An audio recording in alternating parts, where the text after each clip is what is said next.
Gene Deal.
We're back on record in State versus Davis, which is C377407. Is there anything we need to address outside the presence before we bring the jury back in?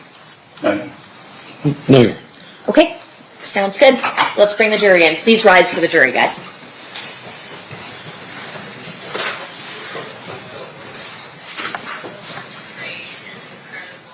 Okay, the funny thing is, if you stand up with each one of these screens on, you can't read.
The parties stipulate to the presence of the jury. Yes, sir. Yes, sir. You may be seated. All right, welcome back from lunch, ladies and gentlemen. We're still on the state's case in chief. State, who's your next witness? James McDonald? McDonald or McConnell? McDonald.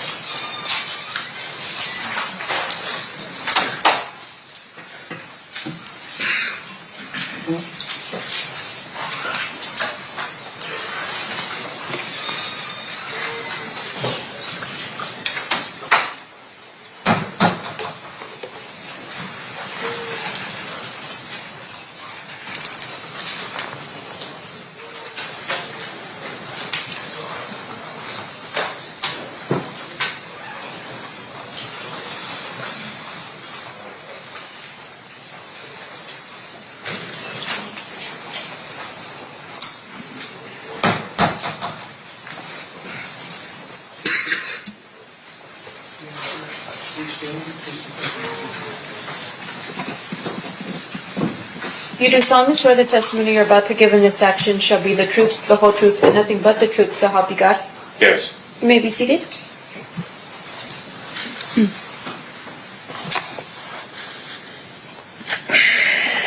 May I please have you state and spell your first and last name for the record? James McDonald, JAMES-MCDONALD. Thank you, Mr. McDonald. Mr. Paul, whenever you're ready. Thank you, Your Honor. Mr. McDonald, it's fair to say that you're here because of a court order. Is that right? Correct. That you didn't volunteer to come or anything like that? Not at all. Okay. But you were instructed by a court that you had to attend. Yes. Okay. I want to ask you about September 7th, 1996. Were you at Club 662? Yes. What was Club 662? It was a club that Suge bought, and we operated it. When he opened, I was head of security through the neighborhood. Just a place to go and hang out. Did the number 662 mean anything? Well, to the new guys, that was part of our neighborhood, 662, Okay. MOB. Okay, MOB. And when you say MOB, there used to be before Apple iPhones and those types of things, when you had to have landlines and you pressed numbers 662, there would be letters under those numbers, and M and O would be under 6. Is that right? Correct. And B would be under 2. Yes. So 662 would be MOB. Yes. Okay. When you talk about Suge, are you talking about Suge Knight? Yes, sir. How did you know Suge? He lived in my neighborhood. And is that in Compton? Yes. When you were at Club 662, you said you were head of security. Yes. Was somebody by the name of Reggie Wright Jr. there with you? Not at that time. No? No. When was he with you? I got out of prison in 1988. She came and got me in 1988. Like 4 days from coming home. Started another company, Burn Hill Records. Then Death Row Records came. Soon as Death Row was launched, Reggie came a few months after that. Okay, so we're talking about the start of Death Row Records. Reggie wasn't part of Death Row Records initially, but you were. Yes. And then Suge Knight, was he the boss of Death Row Records? Yes. Okay. Was Suge from the same neighborhood? From the mob? Yeah. I wouldn't say Suge was, he was guilty by association. Okay. He wasn't from the neighborhood. He lived in the neighborhood.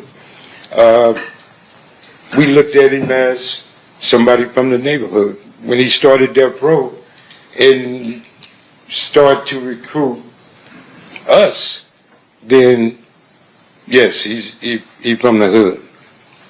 So I guess there's a difference between living on a certain street versus being from the hood. Yeah. And how would you describe that difference? I look at it, you have 3 different type of friends in the neighborhood. You got gang members, you got gang bangers, and you got men that just guilty by association from living in that area. Okay. And can you tell me what the difference between a gang member and a gang banger is? A gang member hangs out. A gang banger handles his business, put in work, do what the gang do. And what was your role with Death Row? I was the guy that if something happened, she would have you take care of that. Like Snoop Dogg trial, there was issues up there. I was sent up there to make sure those problems didn't happen again. And are those problems, and I'm not asking you to get into specifics, but are those problems meaning issues with other people who might be gangbanging or might be trying to threaten folks? That type of thing? Correct, yes. And you are somebody that Suge relied on to be able to protect his roster of music artists and other things like that. Correct. And after you were asked to help out with Snoop, did Snoop have any other problems? No, we didn't have one issue at court. Now, I'm going to ask you, fast forward a little bit, to, were you familiar with the Southside Compton Crips? Yes. Would you say they were somebody you were in alliance with or a rivalry with? Rival. Okay. And would sometimes that rivalry get violent? Anytime you're dealing with the gang life, there's going to be violence at any given time. Are you familiar with somebody by the name of Tupac Shakur? Yes. How are you familiar with Tupac? He was assigned to Death Row. And when he was signed with Death Row, would he also hang out with you guys? He hung with my brother now. Yeah. Not me. Who is your brother? Alton McDonald, Buntry. Did he went by Buntry? Yeah. Now, during this time, is it fair to say that Mr. Shakur had an issue with rappers from the East Coast? I think Tupac inherited the beef between Suge Knight and Puppy. Okay, that was your perspective of it. That's all it was. Yeah. And we all fell, some of us fell victim to it because we allowed ourselves to be a part of the BS, should I say. And that was a situation between record companies, not gangs. So technically it wasn't our business. But when you had 20 men just fresh out of prison and didn't have a way of getting the things they wanted, getting a paycheck from Suge, we did almost anything and everything to get that paycheck. Now, was there another gang that was associated with Bad Boy Records, the East Coast record company that Puffy had? The only one I know of is Southside. And did that escalate the tension between Mob Piru and Southside? At the time, there was no at war, it was peace. And when the two record companies got into it, Bad Boy went to Keepy Dinam and Suge came to us. So that intertwined everything, and we had issues.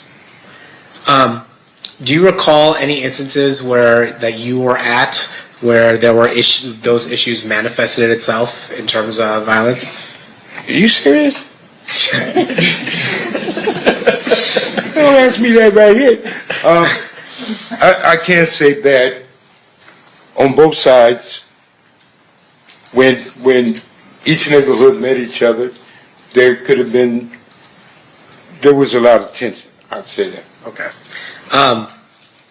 Now, I want to talk a little bit about September 7th, 1996. Mm-hmm. Were you in Las Vegas on September 7th of 1996? Yes. Why were you in Las Vegas? To run the security at 662. We were having issues with individuals that said that they were coming for whatever reason they was coming for, and to come to 662. My job was to not let that happen. Similar to the kind of security you were asked to apply in the whole Snoop Dogg situation. It didn't have nothing to do with Snoop Dogg. It was, everybody came, well, Suge and Bunch and them, his entourage, everybody went for the fight. My job and all of my people were there to make sure nothing funny happened at 662. So we were the fall guys. So if something happened, we was the one that's going to go to jail for it. Prepared to do that. So nobody else was going to come up there and disrupt it in that manner. But if anybody remember that night, it was so many Metro and everybody there. No, neither side could have did anything. So it was calm, it was peaceful. So when you say there's so much Metro there, you're talking about so much Metro at Club 662? It was police all over the place. Now you said you were there to be on the lookout for something. What were you? You said I was on the lookout for nothing. I apologize. You were there. You were there in order to ensure there weren't any problems. Is that fair? To make sure everything was good. And because you had heard there might be some issues. Correct. And what were the issues that you were concerned about? Individuals coming up there, creating an issue we was having with different sides of, from with Crips, period. Yeah. So you were worried about Crips. Not worried, I'm sorry. You were there providing security to ensure that Crips did not initiate any violence at Club 662. Not just Crips, that nothing would happen. Okay. Period. Okay. And then, when you were there, was Reggie Wright Jr. with you that night at September 7th, 1996 at Club 662? Yes. What was Reggie doing there? Reggie's job was to watch me and make sure I don't get in trouble. Everybody knew how I was. So Reggie, everybody else went to the fights. Reggie was there to watch me with the people that was there. And I'm guessing that you were not the only person there making sure there wasn't any problems at Club 662. Positive. It was 30, 45 rules there. And again, that was to make sure that there wasn't any violence that occurred at Club 662. Right. When at some point that night, do you learn that Tupac or Suge had been shot? That night, yes. Can you tell me how you learned about that? Well, people was coming back and was explaining that Tupac and Suge just got shot. Everybody was in a uproar. A lot of people started leaving, trying to get over there on Cobalt. We couldn't leave because we didn't pay to do this here. It wasn't too long after people started coming back, like Haron came back and went to the hospital. The majority of the people was leaving and then coming back because that night they said Tupac was going to be all right. And even Suge came back with a little bandage on his head. And we thought everything was good. People kept partying. So, and when Suge came back, you said he had a bandage on his head, but the dude said he got shot, but he was grazed, a little scar, but nothing penetrated. some people would describe being shot in the head even slightly. You described that, I mean, Yeah. you're wrong. All right. So when you find out, well, let me ask you this: was Reggie with you when you found out that Tupac and Suge were shot? Yes. And did it appear to you in any way that Reggie Wright Jr. was coordinating the murder of Tupac Shakur? Impossible. I mean, and I say this because you're aware that there have been some conspiracy theories that Reggie Wright Jr. is responsible for the murder of Tupac. And it's so not true. His father was implicated, and his father had something to do with it. Reggie Wright used to be a police officer. And here again, I've been knowing Reggie Wright over 50 years. His daddy, as a police officer, patrolling my neighborhood. He done took me to jail many times when I messed up. If Reggie killed Tupac, then death row is over with. Tupac was the money source. Tupac was that guy at death row. So Reggie would have had a problem if he would have did that. And Suge, I truly believe Suge would have opened his mouth if Reggie betrayed him like that. So people say what they want to say. After that night, do you stick around in Las Vegas or do you go back to Compton? Well, I stayed in Vegas and we left that morning because we knew we was going to have neighborhood issues, and everybody left and went back to Compton. Why were you thinking you might have neighborhood issues? Well, you asked me some.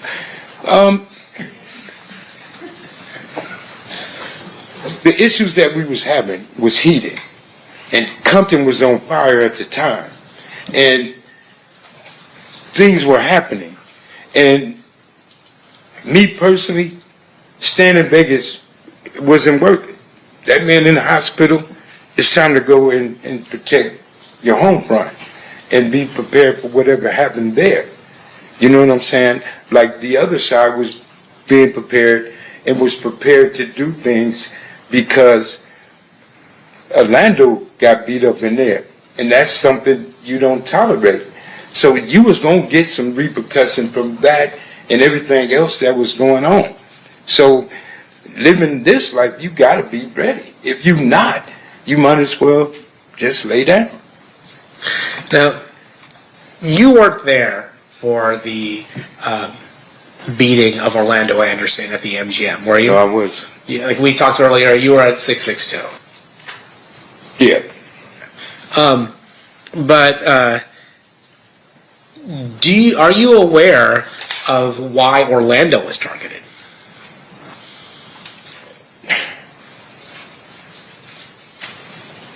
I'm aware of a lot of things. Things that was going on, people ain't talked about it in 30 years. Today ain't one of them. I don't mean to be funny, but here's the thing. A lot of things happen that night. A lot of things happen weeks and weeks after that night. Me or anybody else bringing up the dead is wrong. A lot of people got hurt behind this situation in itself.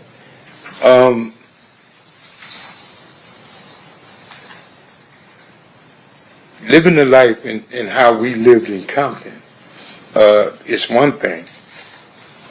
You bring back all of the guys that made it, like me, I'm 61 years old now, to rehash and relive this situation again. I told every attorney in here that tried to get me to come here, you better treat me as a hostile witness.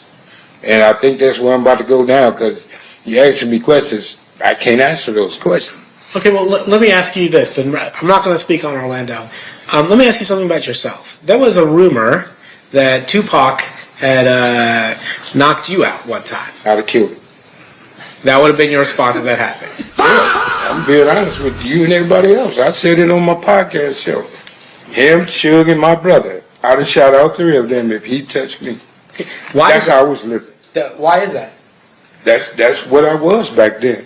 And so, is it fair to say that your reputation and your standing in the neighborhood would require you to do something if you're going to get punked by somebody like Tupac? You don't have a choice, or you can't be there. I'm sorry. We're doing some side talking. Oh, No, that's my fault. I asked, that being in the life that you were, if somebody like Tupac is punking you, like by punching you in the face or something like that, you would have to retaliate, or you would lose your place in the neighborhood. You would have to go back home and fight everybody that called you a punk. You would have to go. There's some rules that you roll with, and some rules you just got to handle. Certain things need to be dealt with, adjusted, living that life.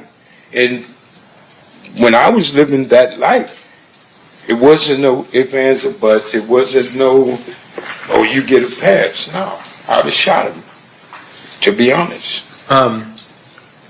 So then you had mentioned, I'm not going to ask you to go into any specifics, but you had mentioned that after what happened here in Las Vegas, there were issues between the neighborhoods. How long did that last? Was it like, all right, one day we're good, everything's done, or did it last for longer than that? No, it was tension in the air for quite a long time, until I guess both sides, and he might agree, just said, let that shit go. Because it really wasn't our beef. This was between Suge Knight and QPD.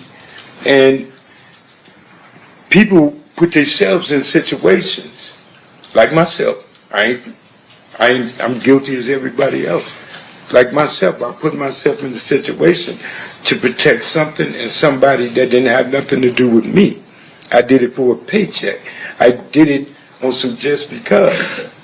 I'm older now. I get it. But we did things for all the wrong reasons at that time, in them days.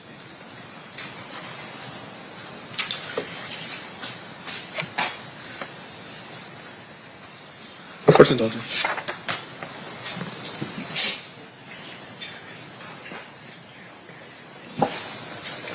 Your Honor, state will pass the witness. Okay. Cross-examination, Mr. Sims. Sir, have you ever met me? Excuse me? Have you ever met me before? No. Have you ever spoken to the district attorneys prior to your testimony here today? Once. And is that what you're referring to as the time that you told them, like, hey, any attorney here is better treat me as hostile because... Yeah, I told him I didn't have nothing to do with it. Now, a couple questions for you, sir. And this is more for clarification. So on the night of the murder, you were working as the head of security for 662. Yes. Explain for us a little bit about the club. Was that Suge's club or was it somebody else's club? Sure, to my understanding. Okay. And when you were there as head of security, were you there had you worked there as head of security prior to this particular night? We did an event there once before. Yeah, same thing. Okay. And on this particular night, was this an event like some type of fundraiser or something for police officers or anything like that? Do you recall what the event was No, for? we wouldn't have been there. Okay. No. What was the reason for the event? It was Mike Tyson fight. Tyson was coming back. Tupac was supposed to perform like other people, and we was there for that. Okay. Can you describe for us how big the club is so that we can... 30 years ago, a little bit bigger than this room. So it's relatively, it's not like a two-story, it's not, it's you know... small. All right. And in terms of the club itself, you were there and you were sharing with us that there were other people that were there. Yes. Law enforcement as well as, I don't know, people from your side of town. Oh, law enforcement was outside. The Metro was, why y'all put words in my mouth? Sure. They were outside. Right. We were on the inside. Wasn't no law enforcement mingling with us. So as far as you know, law enforcement wasn't hired by Reggie Wright to provide additional security? No, this was Club Metro security? posted up all over the place. And so they were there specifically just to, like what, harass or just send a warning or what? No, they were there. Like when you have events in Las Vegas, everybody knows. You're going to see Metro here, every block. Yeah. They was posted up, which they do all the time. But you're telling me that as head of security, you do not know or you don't believe that Reggie Wright hired the Metro officers to come I know in? for a fact he didn't hire the Metro Police. Okay. Do you know how many people were on the payroll that night from your security team? Well, y'all do paperwork different than we did. Our paperwork was getting cash money. Our paperwork was what they call under the table. We had at least 30, 40 of my homeboys there. Reggie Wright Jr. and his security, his company, the people work for him, didn't have nothing to do with what Suge paid us for working. So that was two different entities, Reggie and Suge. The homies was there for Suge Knight. Reggie Wright hired his company to watch over Suge Knight people. Right. So his security did like the right thing. My security did what they ain't gonna do. You get what I'm saying? I get it. The police gonna walk you out of there. Mhm. We gonna drag you out of there. So it was a difference, but not on the same paper. Sure. And once again, the intent was to protect 662, right? To protect the club, protect the patrons that were going to go there, that kind of thing. Yeah. Okay. Now, in terms of your knowledge of what happened on that night, fair to say you weren't present when the shots had rung out. No, I wasn't there. Okay. And your testimony is that you had heard from other people initially that, hey, Tupac had been shot. Yes. And you had thought maybe other people were maybe relieved, thinking like, okay, it's not that big of a deal, he's gonna be okay. That's what came back to 662. People that went to the scene, and everybody said Tupac was talking. So everybody came back to the club saying he gonna be all right. So people just went back to, Nina. Right. Now, in terms of the that night, you go back to Compton. You live in Compton. Yes. You still live in Compton? No. At the time you live in Compton, you go back to Compton, and you tell us that there was a lot of tension. Can you describe that for us when you went back in terms of what kind of tension we're talking about? You sure you want me to answer that? Is it going to be graphic? No, I ain't gonna. I got to raise the word in it, but you asking me a question. I don't. And what I explained to them, I don't want to send him to prison. Sure. Even though we don't like each other. Sure. I don't want to send you to prison. So that's why I'm here where I'm at and the way I am, because I changed my life. I'm raising my grandkids, I'm teaching them never to be like their papa. And here I am explaining to people what I used to be. And I'm not proud of that. I'm not proud of that at all. And you asking me questions that can hurt him. And like I told them, I'm trying to avoid to answer the questions that they might look at me and say, something is wrong. Well, let me put it this way. Let me help you out with this. Thank you. So these people right here, what they want to know from you is, did you see who shot Tupac? I told you no. Correct. So outside of that question, right, the next question I'm asking you is, when you went back to Compton, was it like a Southside Crip that shoots a Pyru Blood, and then a Pyru Blood shoots a Southside Crip? Is that the tension that we're talking about? Do I answer this? That's a straightforward question. It's a yes or no answer. Okay. Did you see that? When I was a part of that life, I was a part of that. And I was, no, because you asking something that's going to hurt this dude. And okay, let me stop. And once again, I want to emphasize. When we got back to Compton, Okay. it was a gang war. People were getting hurt. Okay. People was being sought. People were looking for certain individuals from his neighborhood, Okay. as well they did mine. Okay. But Orlando, him, and certain other people were being assaulted because people wanted to kill them. Sure. Were they the only ones that they wanted to kill? Am I the only one up in here? No, they weren't the only one. Okay. It's his neighborhood in particular. That's right. But they were the main subjects of a gang war. They was in the middle, such Sure. as me. So you're telling us that people back home somehow had some type of information that said that that guy, as a bunch of other people, were involved in what? In the murder of Tupac. Okay. But my question to you, Stop. can you focus on me for a second, sir? Yeah, I will. And I apologize. I just want to make sure that we're clear, okay, for these people. In terms of that information, none of those people were there, right? And what people you be speaking on? The people that was already in the neighborhood, or the people that left Las Vegas that same night Tupac was shot to go home, bear their arms, and go to somebody else's neighborhood Right. to look for somebody? They had to pay it back. So once again, my question to you is that the information that I'm asking about is the people that back home, you're saying were eyewitnesses to this?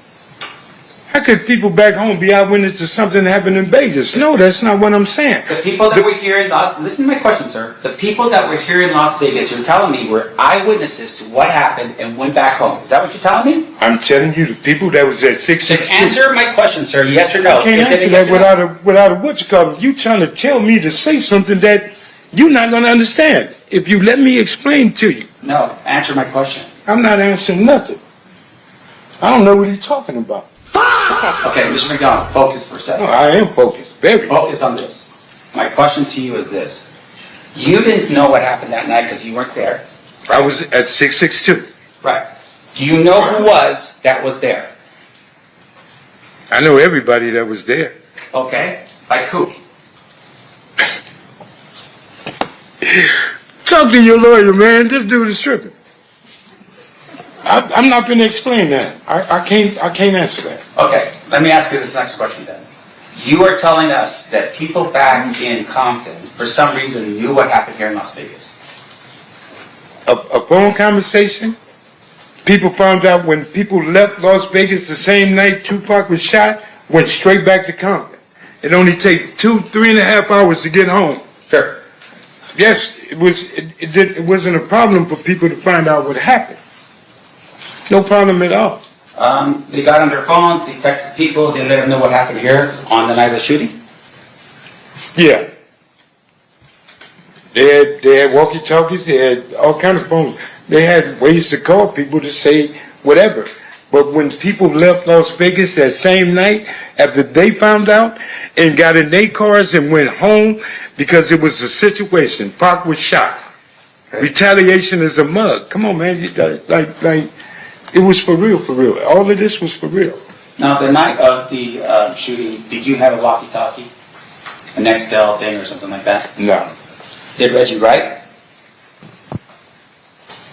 I don't know what he had. I don't know how much money he had in his pocket. I don't know what he had on his hip. But you were the head of securities, but you're telling us you did not have any type Reggie of Right way security has nothing to do with the gang banging security, power rules, whatever you want to call it.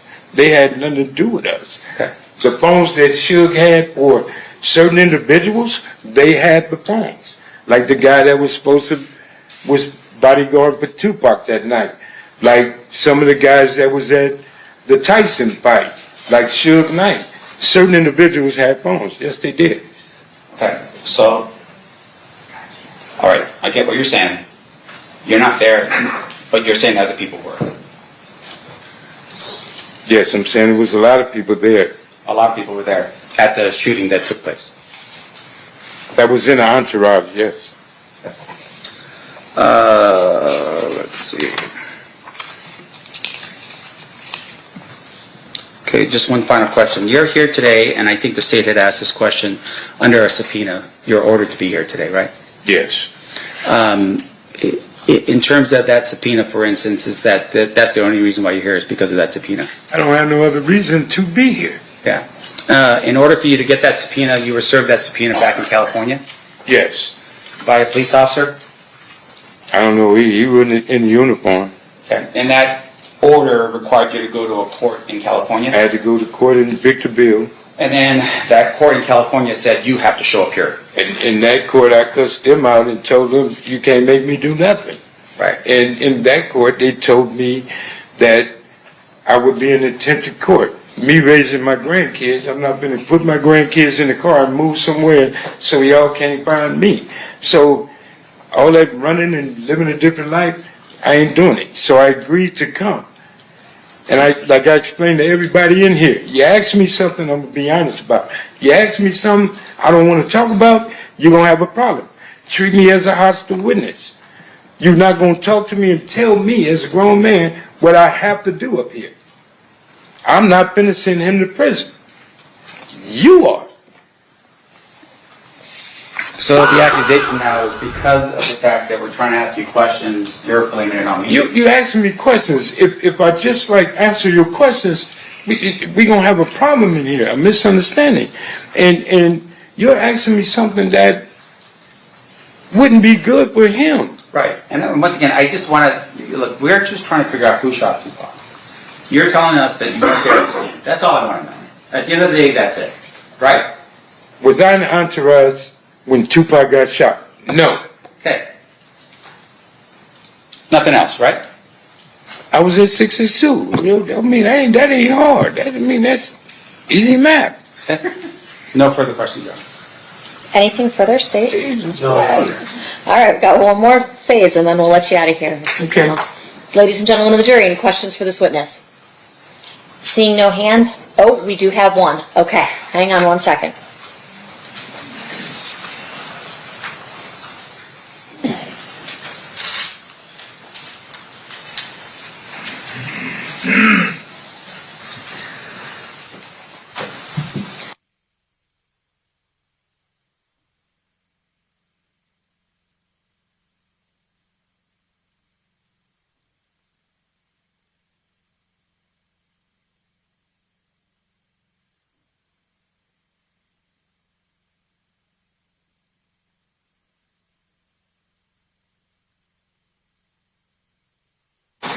All right, I have a question for you from one of our jurors, if you can answer it.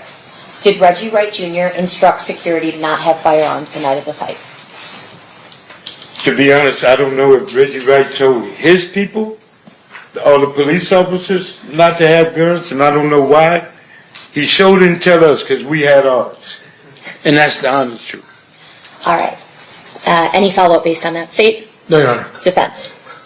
I just want to clarify what the witnesses said. You're telling us that you had guns that night. Yeah. I just want to know. But you had guns that night, right? Yes, we did. All right, thank you. All right, State. I know you didn't want to be here, but thank you for coming back. Okay, can I say something? I want to apologize to everybody, but I find this kind of funny. And truthfully, what you're going through, brother, is what you're going through. I didn't want to be a part of that, and I'm not a part of that. So I appreciate everything, and I apologize to all of you. Okay, thank you, Mr. McDonald. You are free to go. State's next witness. Yes, Your Honor, state's calling Reggie Wright Jr.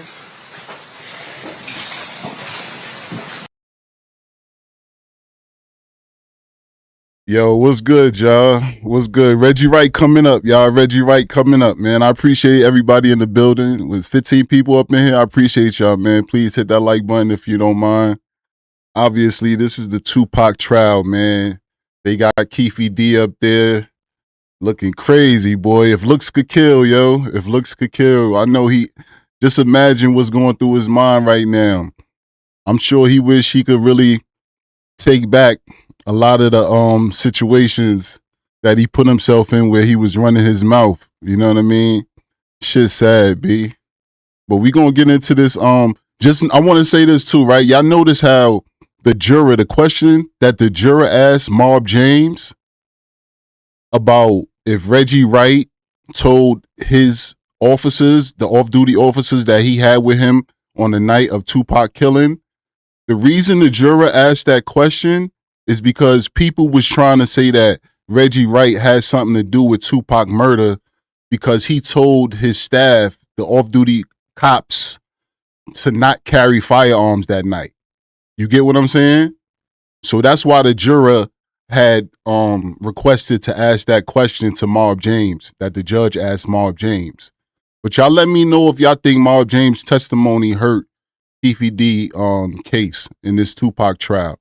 I don't really feel like he said anything that could point the finger or hurt Keefe D case. You know what I'm saying? Keefe D hurt his case more than anybody could take it to stand and hurt his case, in my opinion. You dig? So, but y'all let me know. We about to get into this Reggie Wright testimony. Hit that like button, subscribe. I appreciate y'all being here. Let's get it.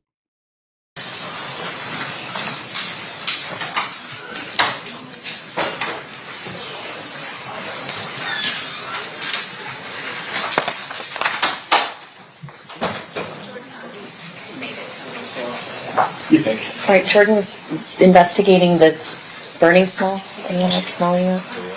The burning smell? Maybe.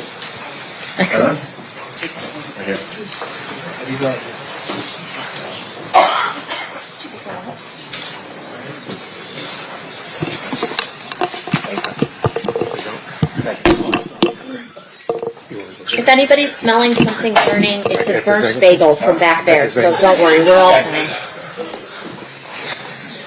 Okay. Are we able to... Is this good? I think you would leave them like that to swear, and then we'll turn them over. Okay, perfect, got it. All right, we'll have you sworn then, Mr. Wright. Raise your right hand. You do solemnly swear the testimony you're about to give in this section shall be the truth, the whole truth, and nothing but the truth, so help you God? Yes, ma'am. May I please have you state and spell your first and last name for the record? Reginald Lilburn Wright Jr. Reginald. Lilburn is Lil. B as in boy. URN. Wright is WRIGHT. And I'm a junior. Thank you, sir. Whenever you're ready, Mr. Paul, you may proceed.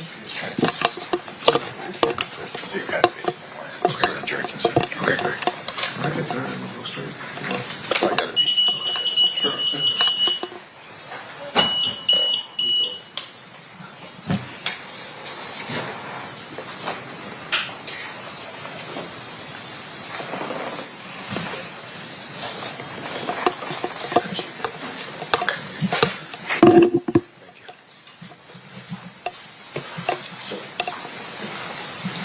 You're good, sir.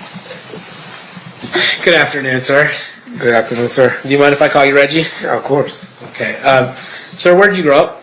I grew up in the city of Compton, California. I was born and raised there until about the age of 19. And who is your father? Who's your father? My father is Reginald Wright Sr. And where did your father work? He worked for the city of Compton Police Department.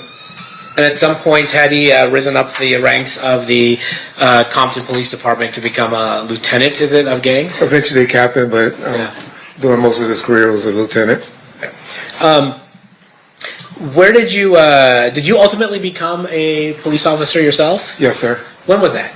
I was a civilian jailer from 1985 until 1989, and then I became a police officer from 1989 until I retired in 1996. And why did you retire? I received a medical retirement for I have vascular necrosis in my right ankle, but that's not why I'm like this. This is a result of COVID. After you left the Compton PD or took your medical retirement, where did you next work? Well, to be honest, my last year or two of being a police officer, I was employed as death row security, head of security, and also had a private security company. Now, was that something that was called like moonlighting, that officers would moonlight when they were off duty? Yes, sir. Can you explain to us what moonlighting means when you're off duty? Well, moonlighting is pretty much just working off duty on your off duty hours, working for different companies. I worked for several companies. It wasn't just death row. I worked for trucking companies, doing security. Worked at nightclub, the Raiders Club, that was inside of the Compton Hotel. Worked several video shoots. Just extra money on the side for off duty. Compton PD wasn't paying good? Guess I was a little young and greedy. Yeah. And then at some point you said one of the jobs that you had was moonlighting for Death Row. Is that right? Yes, sir. And can you tell us what Death Row is? Death Row Records is a record company that was based out of Beverly Hills, California. And, yeah.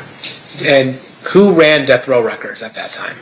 A gentleman that I actually grew up with at elementary school, junior high, and high school by the name of Marion Suge Knight. And when you say Suge, is that what he would go by? I call him Suge. So after you retired, did you, well actually let me take a step back. As part of your role as a police officer in Compton, were you familiar with the different neighborhoods and the members of different neighborhoods? Yes, sir. Was that part of your job to know what areas were associated with what gangs? Pretty much a job, and like I said, I started in like 1985, so kind of got familiar while I was working the jail, and it was something that was curious to me, being that my father was active with the gangs, and it was something that was intriguing to me as well. So when you said you grew up with Suge, did you grow up in the same neighborhood that Suge grew up in? Yes, about 2 blocks away. Was that considered Mob Piru territory? That's correct, sir. So when you were growing up, were you familiar with the Mob Piru? They came on eventually later. It was really a Luther's Park, Piru area. But then, I guess when I was about in the 7th grade, which would have been like 1978, maybe a little later, 80, they started calling themselves the Mob Piru. So they were Luther's Park Piru before, and then they transitioned to being called Mob Piru. Yeah, we pretty much divided it, everything south of Rosecrans was mob, and everything north was, or the other way around. North was mob, and south were Luther's area of Rosecrans Avenue. Were you familiar with a gang called the Southside Compton Crips? Yes, sir. How were you familiar with the Southside Compton Crips? Well, growing up in the city of Compton, we all played sports together, and heard of them when I was playing at Kelly Park, baseball, Little League baseball, at Compton Northern. And then my time in '85 as a jailer, and then working the streets of Compton as a police officer from '89. Were you familiar with somebody by the name that went by the moniker Keefy D? Well, heard of him. Had no personal interactions with him at that point, especially in law enforcement. Heard of him, knew of him, but I had no personal contact with Keefy at that time. So he was somebody that was on your radar, even though you had never met him and already had personal interaction with him. Heard of him. He was mainly known as a well, at one point he was known as a crackhead, but then later on was known as a drug dealer, and I mainly was a gang guy, and didn't really enforce on the level of narcotics he was working. All right. So then you had mentioned that after you had left the Compton PD, you formed a company. Can you tell us about that? Yes, sir. So, in '94, initially I was using a private security company because I was kind of in charge for security for Death Row called Code 4. But once I saw I was about to get retired, I opened up my own private company called Wright Protective Services. And that didn't really get started until about 1995. But in '94, I was using another private company. And who were your clients? Was your client just Death Row, or did you do anything else? I had a couple of clients, like Honda of Pasadena, which was a automotive dealership, a dealership in Compton that they were repoing people's cars and they needed a car. But my biggest, 95% of my clientele was Death Row Records. Now, tell me about that. What were you doing when you're saying you're security, or you're a security company that's working for Death Row Records or getting contracted by Death Row Records? What does that mean, actually? It grew over a time period. In '94, it was just mainly just special events. And then I have a couple of off-duty or retired police officers hanging with the artists in '94. '95, '96, it got a little bigger. We had security at the office, at the recording studios, driving Mr. Knight around, two with Mr. Shakur, two with Snoop Dogg, Mr. Brodus, and other artists when they went to promotional events like that. So I could pretty much have about 10 officers working a day. And when you say 10 officers, were the people that you would contract with or work for you in this world, were they largely off-duty police officers? Off-duty or reserves or retired. And why is that? Because they were able to carry guns concealed, where it's not exposed. We had exposed officers at the studio, but mainly the bodyguards carried their weapons concealed. And we heard... And for the training as well. We heard from James McDonald just before you hit the stand. Was it fair to say that there were Mob Piru gang members also around Death Row Records? That's correct. Mob, looters, Westside, generally Pirus from the city of Compton. And are these gangs that are generally associated with the Bloods? Is that right? That's correct, sir. Okay. And the Crips let me ask you, Crips and Bloods, are they an alliance or are they typically in conflict? Typically in conflict. However, Death Row was a unique situation because one of their main artists, prior to Mr. Shakur coming to the label, was Snoop Dogg, who was a known Crip from Long Beach. And they all seemed to have a great working relationship prior to my arrival and even during my arrival. All right. I want to ask you about Bad Boy Records. Are you familiar with a company called Bad Boy Records? Yes, sir, I am. And who, to your knowledge, was running Bad Boy Records in the mid-'90s? P. Diddy, Sean Combs, Puffy. I don't know what name he's going by today. All right, so we'll go with Mr. Combs for now. Okay. So Mr. Combs was running Bad Boy Record, and then who would you say his most prominent artist at that time was? Christopher Wallace, Biggie Small. Okay, and then was there tension between Death Row Records and Bad Boy, the Bad Boy Entertainment label? At what time period? Well, you tell me. At any point, did tension develop between Bad Boy Records and Death Row Records? Initially, when I was around in '94, there wasn't. However, some things happened in '95 that started tension between Death Row and Bad Boys. There's a famous speech that Mr. Knight gives at the Source Awards in New York in 1995. Does that contribute to it? Yes, sir. That was August the 6th, 1995. But yes, sir. That was when he let the world know. And then there's another incident where one of Suge's associates was killed in Atlanta. Is that right? That was in September 25th, I believe. Yes, sir. And then is it fair to say that your perception of as security for Death Row Records was that somebody associated with Bad Boy Entertainment may have had something to do with the murder of one of Suge's friends in Atlanta? That was always the story that was told to us. Yes, sir.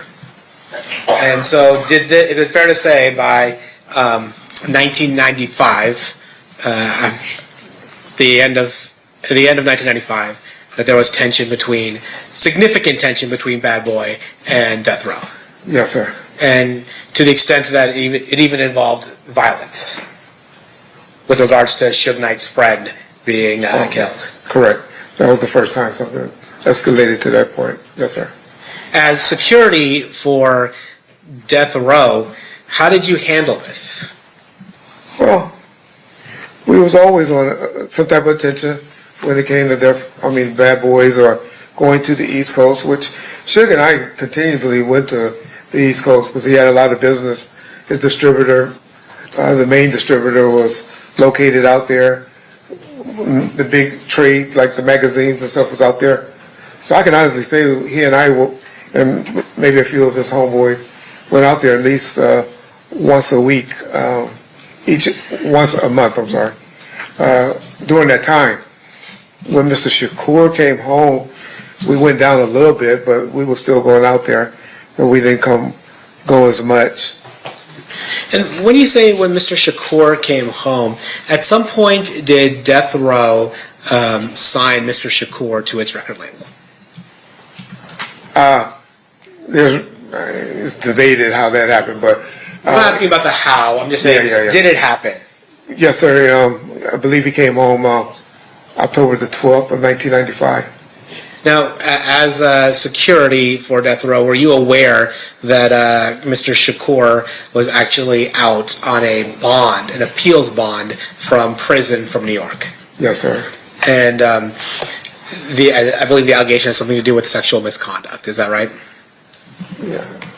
If you don't know. I mean, something like that. I wouldn't call it that, but yes. Okay, whatever it was, there was some kind of issue. Mr. Shakur is in prison in New York, and then Death Row Records posts an appellate bond for Mr. Shakur.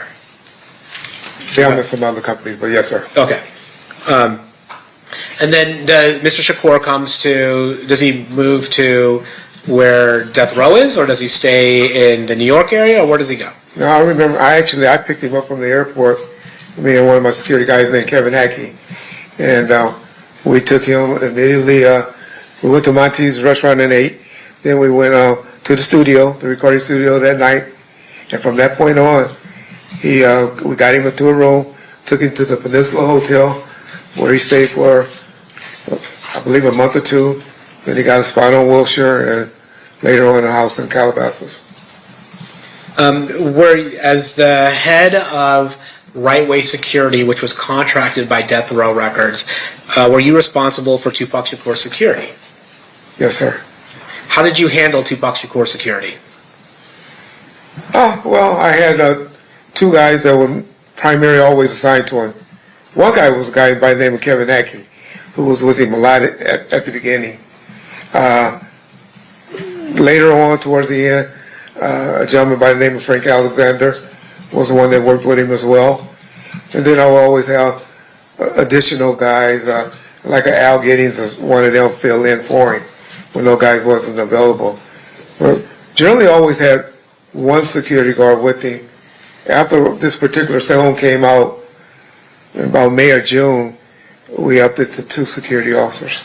Now, you mentioned a particular song came out that changed how you handled Tupac Shakur's security. What song are you talking about? It was a song called Hit 'Em Up. And is it fair to say that in that song, Tupac is aggressively expressing his dislike for the members of Bad Boy Entertainment as well as other artists? That's fair to say. And as a result of that, you decided to change security for Tupac or increase it. Well, I was a part of the discussion and ultimately had to approve it, but I'm sure Mr. Knight, possibly Mr. Shakur, and maybe the security officer that was primarily with him, we all agreed that he probably needed another guy with him. Were you aware during this time a gang from Compton being used by Bad Boy Entertainment when they came to the West Coast? We had heard those rumors and we were familiar. And what gang was that? Compton Southside Crips. Now, the Southside Crips, that was the same gang that you had told us earlier that Mr. Davis belonged to. Is that correct? Yes, sir. And by Mr. Davis, I mean Keefe D. That's what I believe he is, yes. Yeah. And then, was there ever a time where Death Row and you and whatever other unofficial security Death Row had a clash with Bad Boy and the Southside Compton Crips at all? Yes. We had it at a Soul Train Music Awards. I previously stated that Mr. Davis was with him, and I even think I might have even said that he was one of the ones close to the guy with the gun.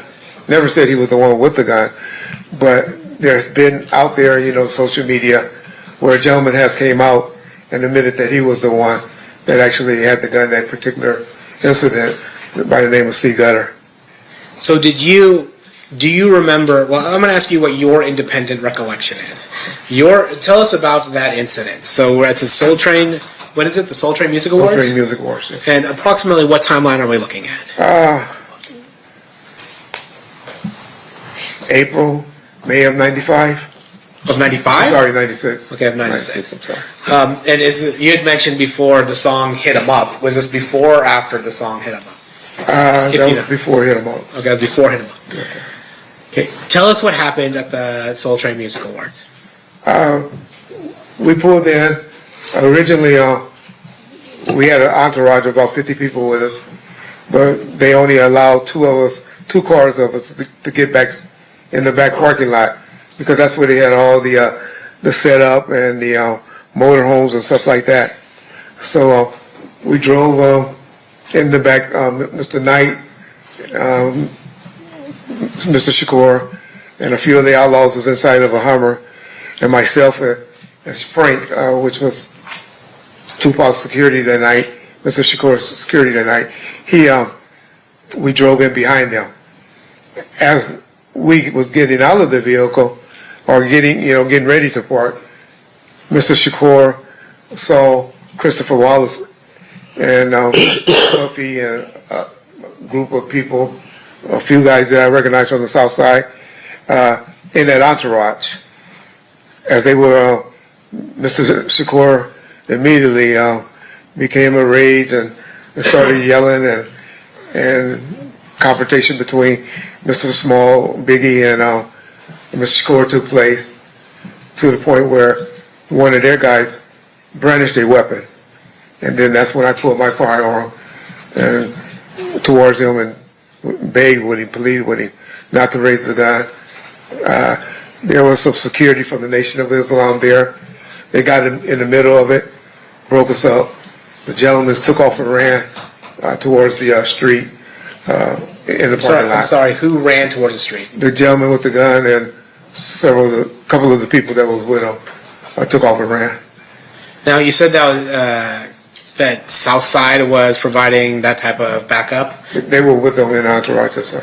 Do you recall whether Dwayne Davis was one of those people? I believe he was. I know he was with them, but like I said, I don't believe he was the one with the gun. All right, let's fast forward to September 7th, 1996, or that weekend. When do you come to Las Vegas for that weekend? I came out that Friday. I believe that was the 6th. The Friday was the 6th. I think the 7th is the day. Yes. Oh, okay. So I came out that Friday. So we had a nightclub that was in the process of being open. And out here, I guess, there's some type of cars that everyone that worked around people just having alcohol. I think they were called town cars or something like that at the time. I had to get all my security guards to have those particular cars for that night, because the attorney that was assisting us in getting the club open said, hey, y'all got to be really on y'all P's. We got to have everything on point, because if everything goes smoothly tonight, there's a good chance we're going to be able to get the permits transferred from the previous owners to Mr. Knight's name. Okay, and so I want to stop you there. Okay. First, you're talking about you got advice from an attorney. Do you remember who that attorney was? Yes, sir. Who was that attorney? George Calise. Okay. And then when you got the advice from the attorney was generally telling you got to be on your P's and Q's, so to speak? Yes. When you're talking about being on your P's and Q's so that the club can be transferred to Suge Knight, was Club 662 at that time in Mr. Knight's name? No, it was perceived that it was. People believed it, even because of the name change. Excuse me. But it hasn't officially been, the paperwork hasn't officially, it never was completed. It was never done. Now, you talk about the name change. Explain to us a little bit about the name change. Well, we had a sign and all of that called Club 662. Explain to us what 662 means. 662 on the keyboard of your phone, it would spell out the word MOB, which means members of the Bloods. Well, nobody has keyboards on their phones anymore. I forgot about that. And so the club itself, the name of the club itself rang out that it was a blood-affiliated club. That's correct. Now, what advice did Mr. Kalisis give you regarding being on your P's and Q's for that night in order for Suge Knight to be able to obtain approval for running that club? So he advised, and the main thing that came out of that meeting was he advised all of my security guards, even though that they were authorized to carry guns, being off-duty police officers and stuff, that we shouldn't have guns on our possession inside of the club on that night. So your understanding was, or at least the advice that you got was, inside Club 662, if you're working it for right-way security, Correct. you're not carrying a gun. Yes, sir. Did you communicate that to the people working for you? So we had a meeting in Mr. Khalif's office.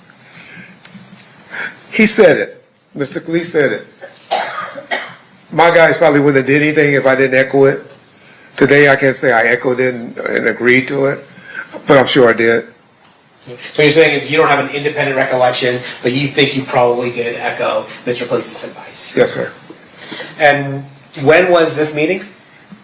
That Friday after they had all came from the town cars meeting, because I took them all to Fridays, and we went and ate at Fridays after that meeting. So it was that Friday. Okay. And then so the process was with your folks, people working with you, was that they had to get their TAM cards or whatever temporary work cards required to do the work that you needed them to do in 662. Then have a meeting with the attorney. The attorney tells them, hey, we're trying to get this club transferred to Suge's name. Let's keep it clean and don't carry a firearm. That's correct.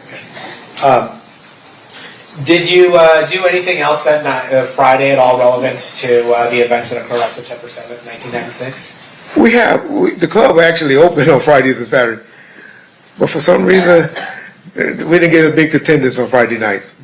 But Saturday night, it was a different night. So you knew that that night, September 7th, 1996, was the night that Mike Tyson was fighting Bruce Thompson. Is that correct? Yes, sir. And was that part of the reason why you guys were going to have the club open because of that fight? That was the only time the club, under Mr. Knight, the Club 662 banner, we only did that about 3 times. And that would have been the 4th time. And so we only opened those 4 times, the Friday and the Saturday. And then we did it one more time where Mr. Shakur and Snoop Dogg did a St. Ives commercial, which was just a promotional private video shoot for a commercial. Now, who was in charge of the security for Club 662 that night? Well, ultimately I am, but I had a on-site supervisor by the name of Al Giddens. He was actually who I consider in charge of the club, but ultimately as the owner, I was. And then we heard from James McDonald. He's suggested that he had a role in security as well, maybe different than your role in security. Were you aware of James McDonald being there at the club? Yeah, James was a headache for my security. They hated him. But he and I, we've been knowing each other for 52 years, you know. So, I mean, that was like my brother. So, James used to do it as a hustle. What James would do is go outside, get guys that looked like they had a bunch of money, and bring them to the front of the line. And that drove my security crazy, but James was just out there working the door. Still gonna have a bunch of his homeboys to come and be on the lookout, you know, still, you know, blood related, Paru related, to be around. But James was mainly doing a little side hustle. Now, in terms of as the person in charge, or the person contracted to be in charge of death row security, were you aware that Tupac Shakur was going to come to the fight on September 7th, 1996? Definitely the plan. That was definitely the plan, and there was a reason that I knew he had to come, but that was definitely the plan. Okay, well, tell us the reason why he had to come. So we, Mr. Khalees, who, he had, something worked out, because that's why we had off-duty police officers. I don't know if they were off-duty, they were in uniform, so I don't know if they was working off-duty or they were on duty. But we had, my guys were responsible from the door inside, where the police officers were responsible for the door and the street traffic control and the parking lot. And so I guess how they got that approved was Well, if you're guessing, Okay. I don't want you to guess. Were you the person responsible for whatever event control or traffic control that the Las Vegas Metropolitan Police Department did? no, sir. Were you the point of contact? I was the point of contact for the club, yes. Yeah, but you're the point of contact for the club. And then the person, is it fair to say that the person dealing with whatever traffic control or event control or population control, whatever it was that the attorney, George Cleese? He was the one that got them there, Okay. made the call to get them there. Okay. So you weren't the one that called Metro. No, sir. So anything that you would have said regarding that is just kind of you trying to put the dots together, assuming what that conversation might have been. You know, and the only reason I say that because I knew we promoted it as a benefit for a retired boxer, for a police or retired. He was a retired police officer that was promoting or had something to do with boxing for youth or something like that. So that kind of is adding to the P's and Q's that make Mr. Knight look better when the transfer of when they're trying to transfer this club. Hey, we're also holding a benefit. That and also Mr. Shakur was trying to work off some community service hours that he needed. I don't know how they made it happen in LA County. And so Mr. Shakur was scheduled to perform that night at Club 662. Is that right? Yes, sir. And so you're telling us that it was your understanding that Mr. Shakur performing at Club 662 at this benefit would help him accumulate hours for community service. Yes, sir. So when was Tupac Shakur supposed to come to Las Vegas?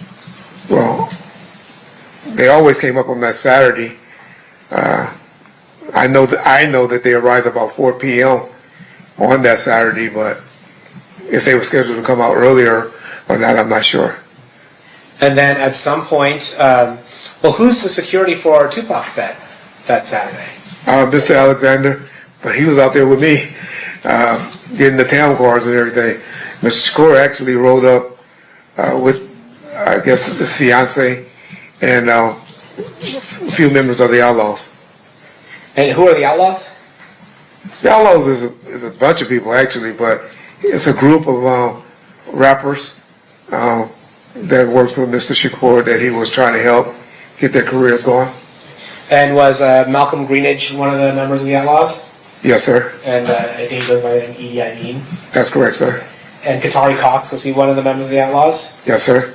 And then Afula, and I always get the name wrong, but Mr. Afula, was he also one of the members of the He was as well. Okay. And you said Mr. Alexander was the person that's supposed to be working security, or a person assigned for security for Mr. Shakur, but that he was with you. So on Saturday, was anybody with Mr. Shakur? No, sir. And you had mentioned earlier that after the song "Hit 'Em Up" had come out, and that was probably, 3-4 months before this, you had assigned 2 security officers to Mr. Shakur. That's correct. So where's the other one? Well, that was Mr. Hackey, Kevin Hackey. He was scheduled to also be attending Wright, and that's who I actually thought was going to be with him, coming up with him, because he normally was with him. You know, him and Mr. Alexander, they kind of worked out who would be with Mr. Shakur. And for some reason, he didn't show up. He now telling me he had a late arrest, and he was stuck at the hospital all day dealing with her arrest.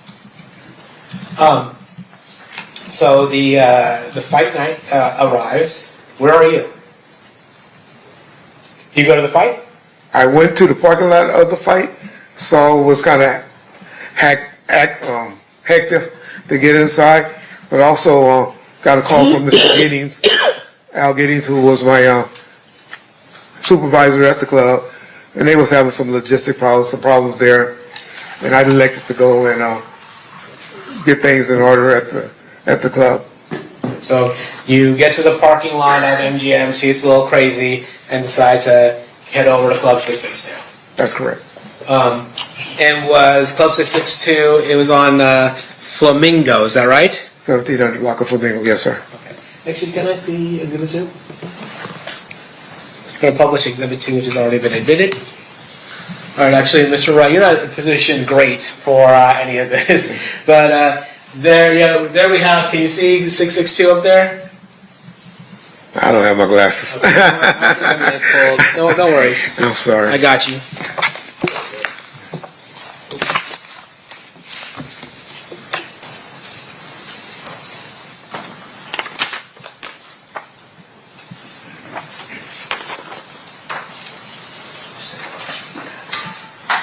Commissioner Brooks, Your Honor?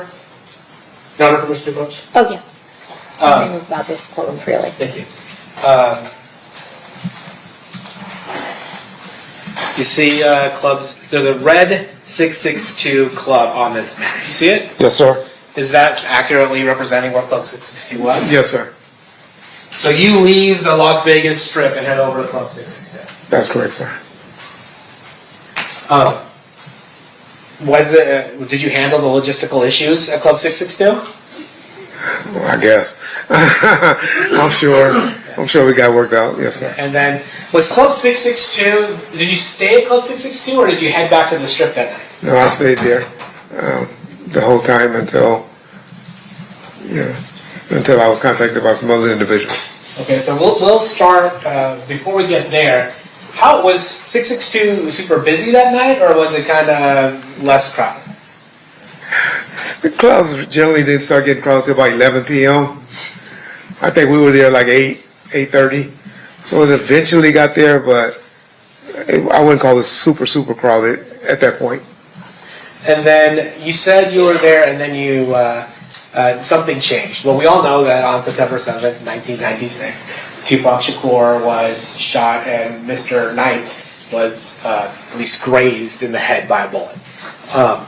Did you find out about that? Yes, sir. How did you find out about that? 2 gentlemen, Buntry, true name was Alton McDonald, and a gentleman by the name of Neckbone. Well, his true name is Roger Williams, and his moniker is Neckbone. They came inside the club and came straight to me. It was like, Reggie, Suge and Pop just got shot down the street. I thought they were messing with me because they like, where Reggie at, because I wasn't there with him. But then Mr. Khaleesi, who was standing near me, I guess he talked to some of the officers that was working out front, and he kind of verified to me that something happened. And then by that time, I see about 4 or 5 other units that were working at the club. They started taking out heading that way. Now you mentioned 2 people, Buntree out to McDonald. Does Buntree have any relation to James McDonald, the person that testified before you? That's his little brother. Yes, sir. And then you had mentioned Neckbone, Roger Williams. Were these people employed by Right Way Security? No, sir. Were they part of Mob Pyro? Yes, sir. Is it fair to say, as we talked about earlier, that Suge would have members of Mob Pyro around? Correct. And while they weren't official security, would you say they provided a different form of security? That would be a fair. Yes, that's correct. So upon hearing the fact that, well, at that time when Suge Knight and Tupac Shakur were headed to Club 662, were you aware of their movements? Were you aware that they were headed over to the club at that point? Not at that point. I hadn't heard anything. Frank hadn't communicated anything with me, and I just knew they would eventually will get there. But no, I didn't know any movement where they were at or when they were coming towards our way. Oh, you had said Frank hadn't told you anything. At this point, had Frank met up with Tupac? Oh, I'm sorry. Frank was with Mr. Shakur since about 4 p.m. on that day, 4 to 5 p.m. on Saturday. He was with him all that day. So he didn't drive out with Mr. Shakur, but he eventually met up with Mr. Shakur. That's correct. Him and another gentleman who initially was with him by the name of Michael Moore. And was Mr. Moore also a member of security? He worked for Right Way as well. Okay. And so then you have Mr. Shakur, Mr. Knight headed to Club 662. To your knowledge, were there other people headed over? I guess we already heard about Neckbone and Buntree. Were there other people headed over to Club 662 with Mr. Knight and Mr. Shakur? On driving over, was it more than one car, or were there a number of cars driving over to Club 662? And I can only speak on what I know now. Yeah. Okay, well, no, back then, did you know? I just know who normally with them. So after Buntree and Neckbone tell you that Mr. Shakur and Mr. Knight had been shot, and you seem to get some confirmation from the attorney, what do you do? Me and Mr. Khalees and Michael Moore, who was with Mr. Shakur earlier, who got, his primary job was to work at the club. He and I jumped in the car with Mr. Khalees and headed towards the scene, but where we were told Mr. Shakur and Mr. Knight was.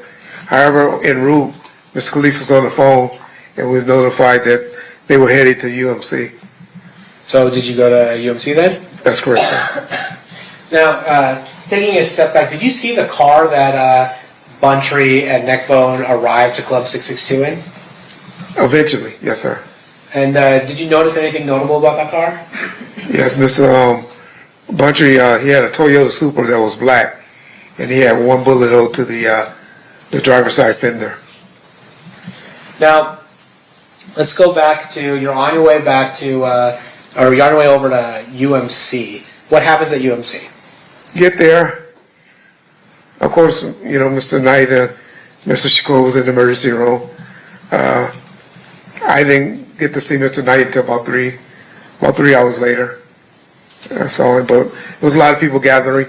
Yes, people heard what happened from the club. They started gathering there, and people were just starting to gather, and in the parking lot outside of the hospital. Was Mr. Knight held at UMC for a long time, or like for weeks, or what happened with Mr. Knight? No, Mr. Knight was released. I left prior. I don't know why I left. I left prior to him getting released about 4 or 5 that morning. But I know I was back at his house. I went and got his home secured. And I know I was back at his house about 6 a.m. to 7 a.m. that morning. And was with him all that day. After all this, or sometime during this, do you make contact with your father?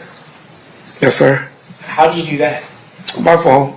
I called him a couple of times throughout that night. Told him what had just happened to Suge and Mr. Shakur. It's kind of stressful for me. Called him a few times that night. How are you calling him? By cell phone. Oh, you had a cell phone at the time? Yes, sir. Was there anything that you felt you had to relate to him in order to let him know what might be happening the next day in Compton? Well, during that night or that early morning, I was getting information from people in the parking lot and around that, hey, you know, they got into it at the MGM with some guys from Southside Compton Clubs.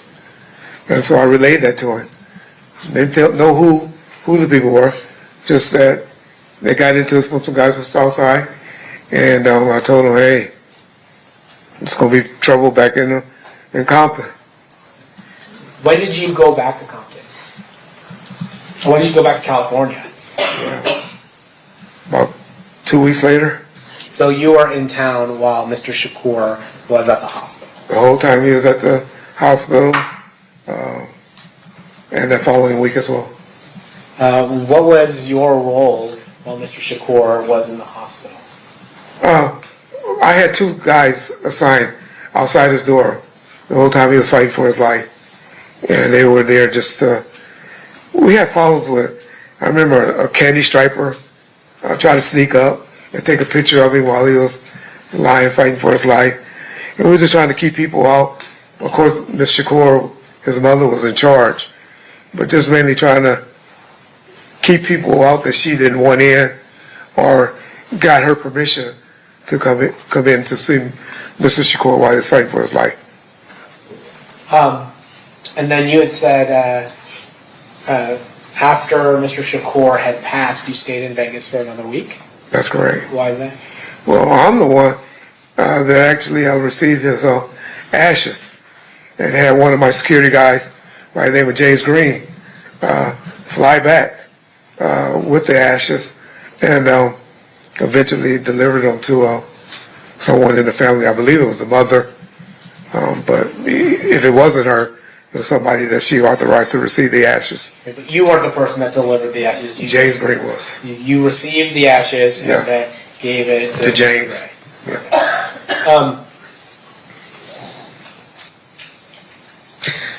You know, I want to ask you this just straight. Did you have anything to do with the murder of Tupac Shakur? Absolutely not.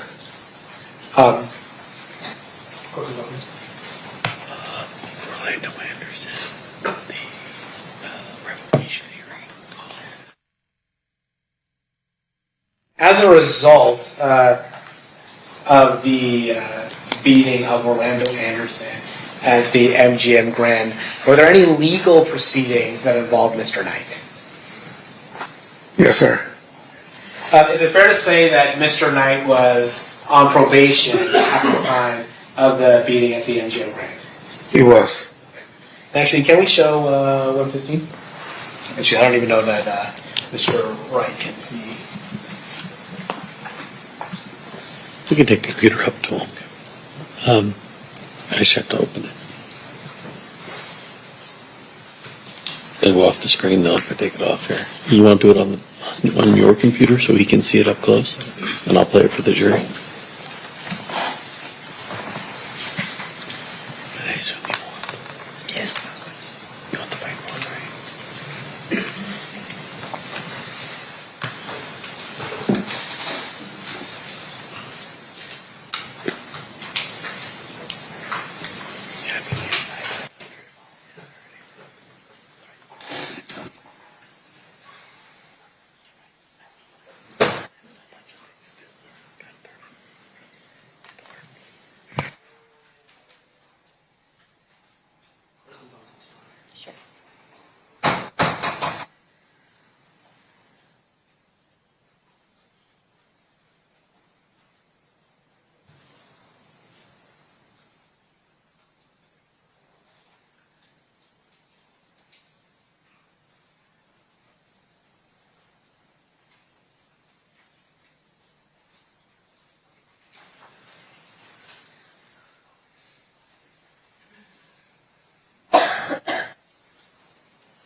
So you can see that's close.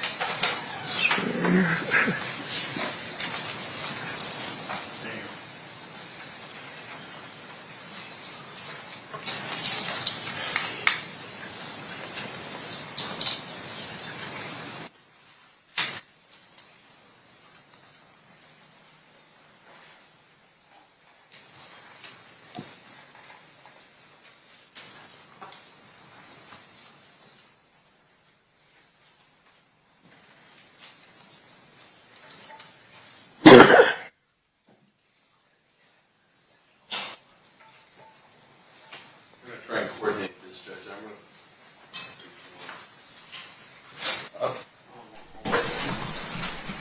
I'm going to show it to you up close, Mr. Wright, while Mr. DiGiacomo shows it to the members of the jury.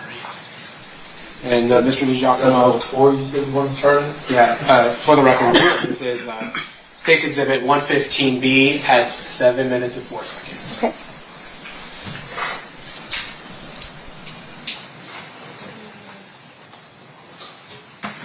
So here, just actually, before we start playing, Mr. Wright, have you seen the MGM video before? Yes, sir. It's fair to say you've seen it more than once, Yes, sir.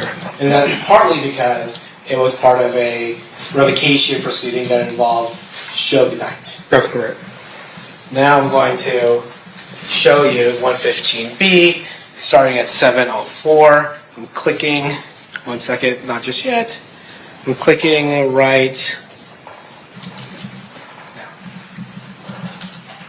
This is the video that you've seen before? That's correct, sir.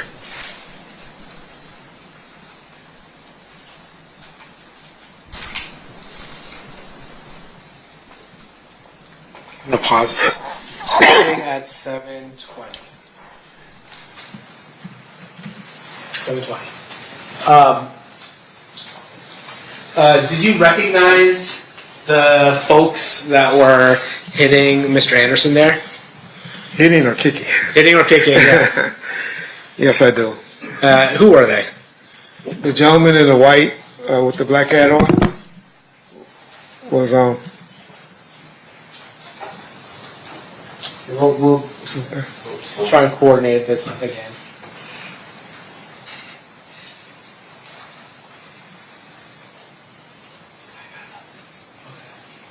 Oh, can you see it? I can see it. Yes, sir. Oh, okay. Well, then can you tell us the people who are involved in this? That gentleman right there in the white is Buntry, Alton McDonald.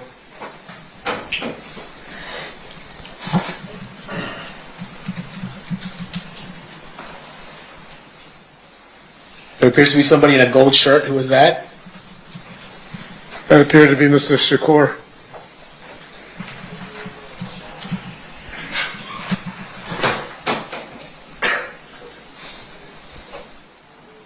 There's a person in gray on gray, looks like outfit. Do you know who that is? The one that I saw that's right in front of Mr. McDonald right now is Roger Williams. Okay. I thought it was blue. I saw Okay, that blue. maybe I'm talking about the wrong thing. Yeah, you're talking about this. Yeah. But approach it. Show again.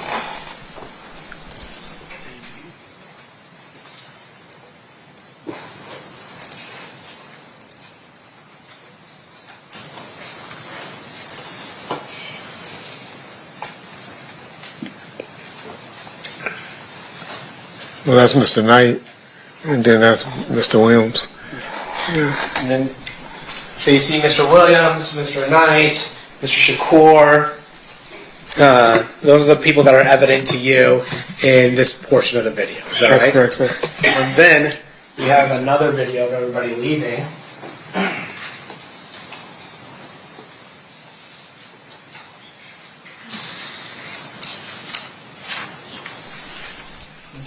Can you see that? I can see it, but That's fair. That's a good question.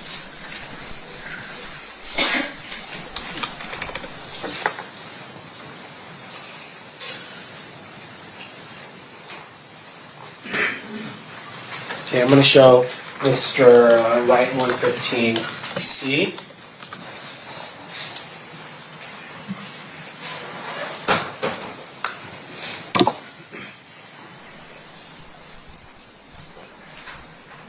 And Mr. Shakur, Mr. Knight, Buntry, Mr. Williams.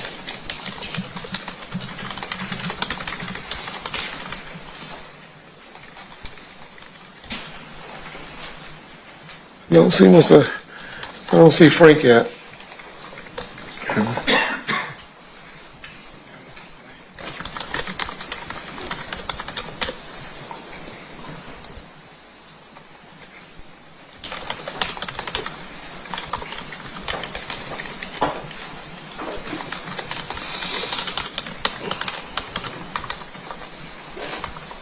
Okay, there you go. Mr. Alexander is the one with no sleeve on his shirt.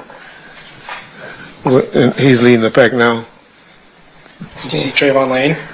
I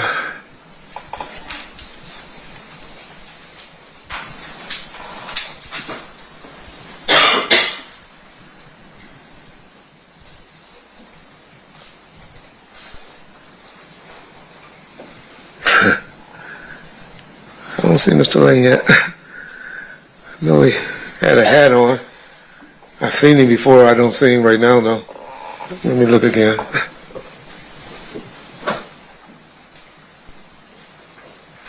It's Frank. Mr. Shakur.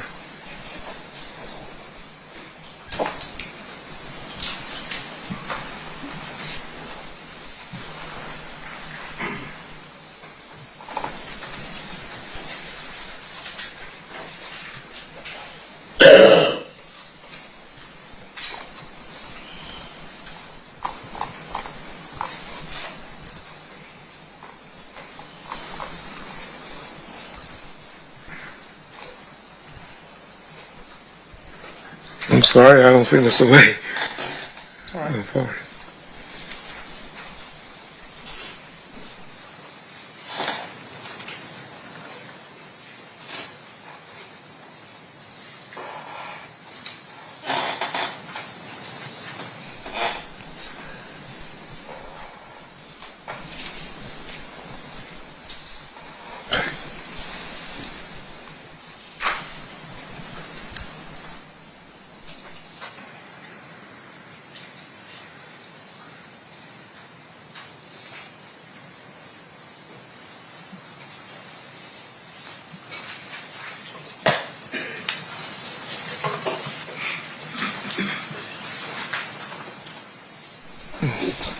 I'm sorry.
Let me just ask you to focus on the people leaving now at this point. Okay.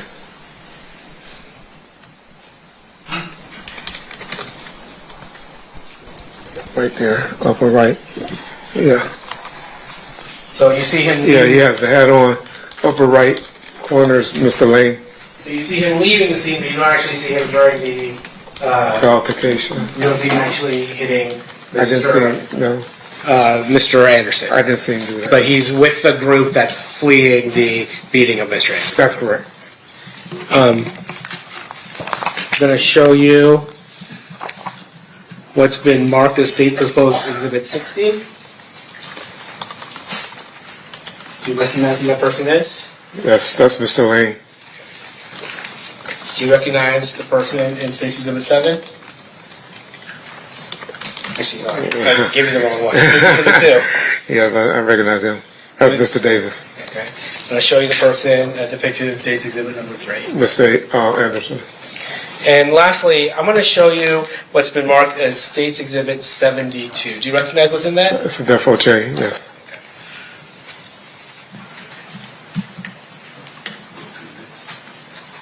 Your Honor, I'm going to move these exhibits into evidence. No objection, Your Honor. So admitted.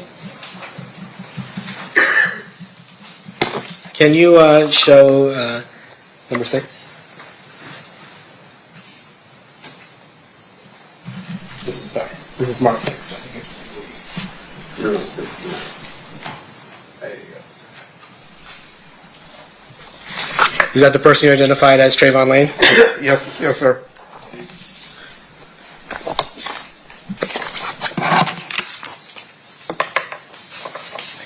Mr. Pohl, is this a, could you take it, is this a natural stopping point? Yes, we can take a break. Okay, I think we need, one of our jurors needs a comfort break. Okay. All right, so at this time, we're going to take a recess. During this recess, you are admonished not to talk or converse amongst yourselves or with anyone else on any subject connected to the trial, or read, watch, or listen to any report or commentary on the trial of any person connected to this case, finding need of information, including without limitation, newspaper, television, internet, and radio, or form or express any opinion on any subject connected to the trial until the case is submitted to you. We'll have everyone back here at 3:40. Please rise for the jury.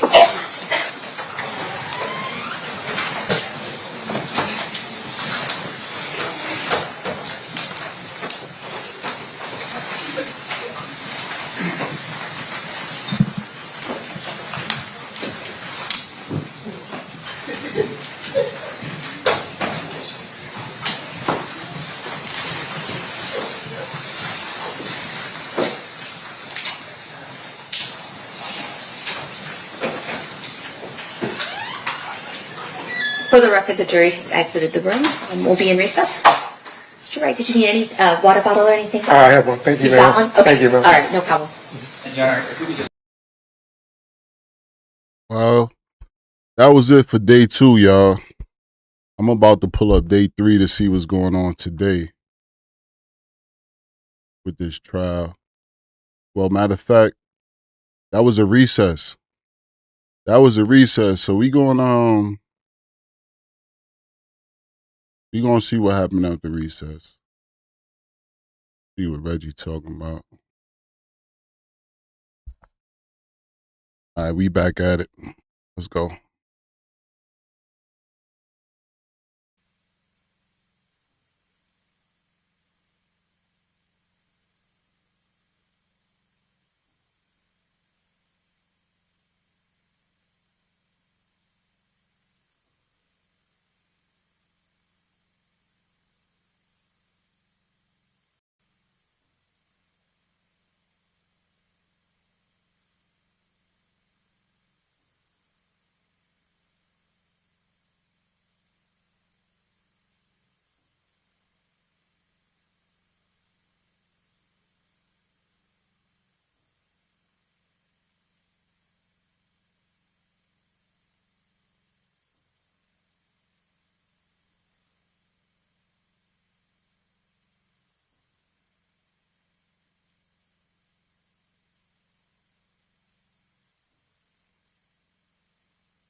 Is it fair?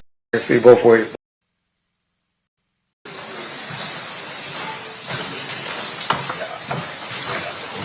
We're on the record and stand for the jury, please.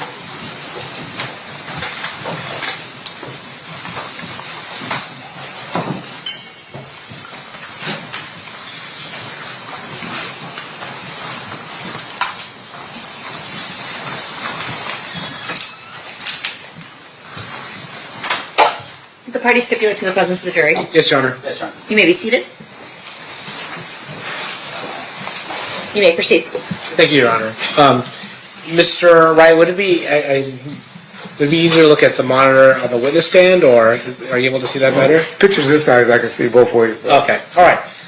So you're now looking at State's Exhibit number 60. Who is that? That's Trayvon Lane. All right, and can Mr. DiGiacomo, do you mind putting up 62? Showing you State's Exhibit number 62. Who is that? That's Mr. Davis. You mind putting up 63? Showing you State's Exhibit 63. Who is that? That's Mr. Anderson. And then we had talked briefly about it, so I want to just show it. Showing you State's Exhibit 72. What is that? That's the death row chain medallion. And we'll touch on that in a minute. But we were talking about the beating of Orlando Anderson at the MGM.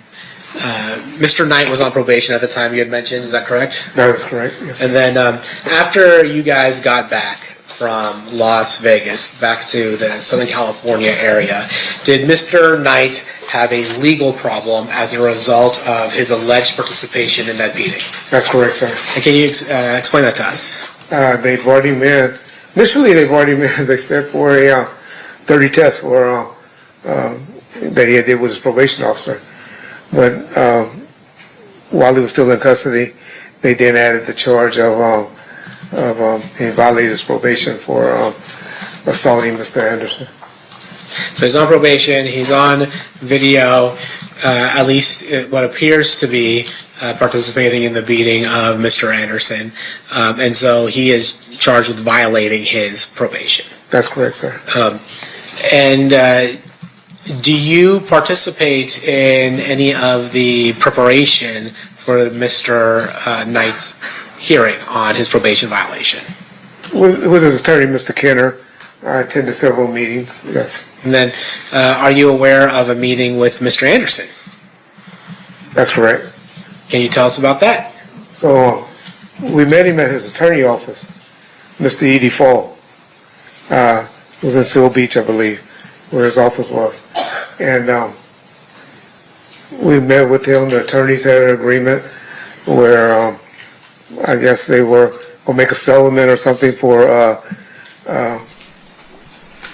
and Mr. Anderson to come and testify on Mr. Knight's behalf, where I believe the settlement was of about $60,000 because some of the death row people had assaulted him, and some would say for him coming up and testifying on the behalf of Mr. Knight. Okay, so just to be clear, prior to Mr. Knight's revocation hearing, there was a meeting with Orlando Anderson, the person who was beaten in that video. Is that right? That's correct. And then there was an agreement that $60,000 would change hands between Suge Knight or Death Row or some aspect of that side to Mr. Anderson. Is that correct? That's correct, but that was made between the attorneys, Mr. Kenner, who was also present, and Mr. Fall. Okay. I'm not saying that you're the person that did that. I'm just saying you were that. I was at the meeting, myself and Norris Anderson, who was the general manager of the company at the time. Okay.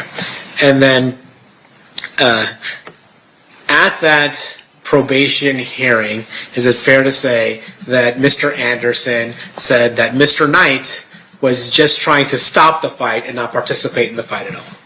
That was his testimony, yes. Okay. And that was after he received the $60,000? That part I don't know. That was after the agreement for the $60,000? It was an agreement in place, though. Okay. And then, is it fair to say that the judge disregarded Mr. Anderson's testimony and revoked Mr. Knight's parole? Objection at the meeting. Sustained. Well, did the judge believe Mr. Anderson's testimony?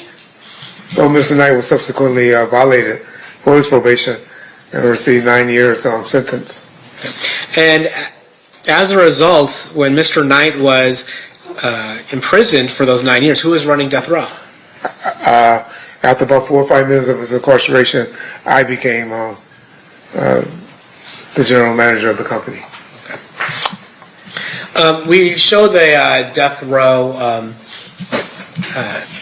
What do you call that? A pendant. Pendant. We show the death row pendant. Can you tell us about the distribution of death row pendants to various people that were associated with death row?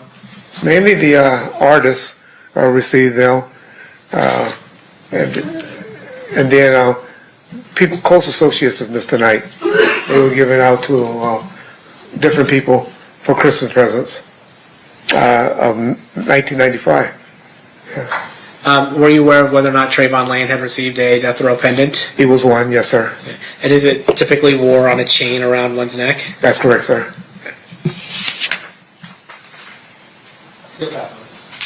Okay, Mr. Sant, cross-examination. Thank you. Mr. Wright, have you and I ever met? No, sir. You have a podcast, I believe, right? YouTube channel that I talk on. I'm sure you're probably anticipating the next question. In your YouTube channel, you have spoken a little bit about me, for instance, right? That's correct. And you have spoke about me as well. Yeah. So in terms of your podcast or YouTube channel, and once again, I don't think it was anything derogatory. It was more like you never tried a criminal case, or I think Hollywood-ass attorney. I think you had said something like that, right? Well, you did about 10 interviews in the last 2 months, so I may have said something like that. Now, in terms of your podcast stuff, it's very, this particular point, at some point, you had actually instructed Keith that, hey, he can actually make money doing the YouTube stuff. Remember that? It didn't go quite like that, but I did pass his number to a few YouTube channels after he and I had this discussion about doing something on my channel, but I refused to pay him because I'm not giving someone I believe is Tupac killer money. Sure.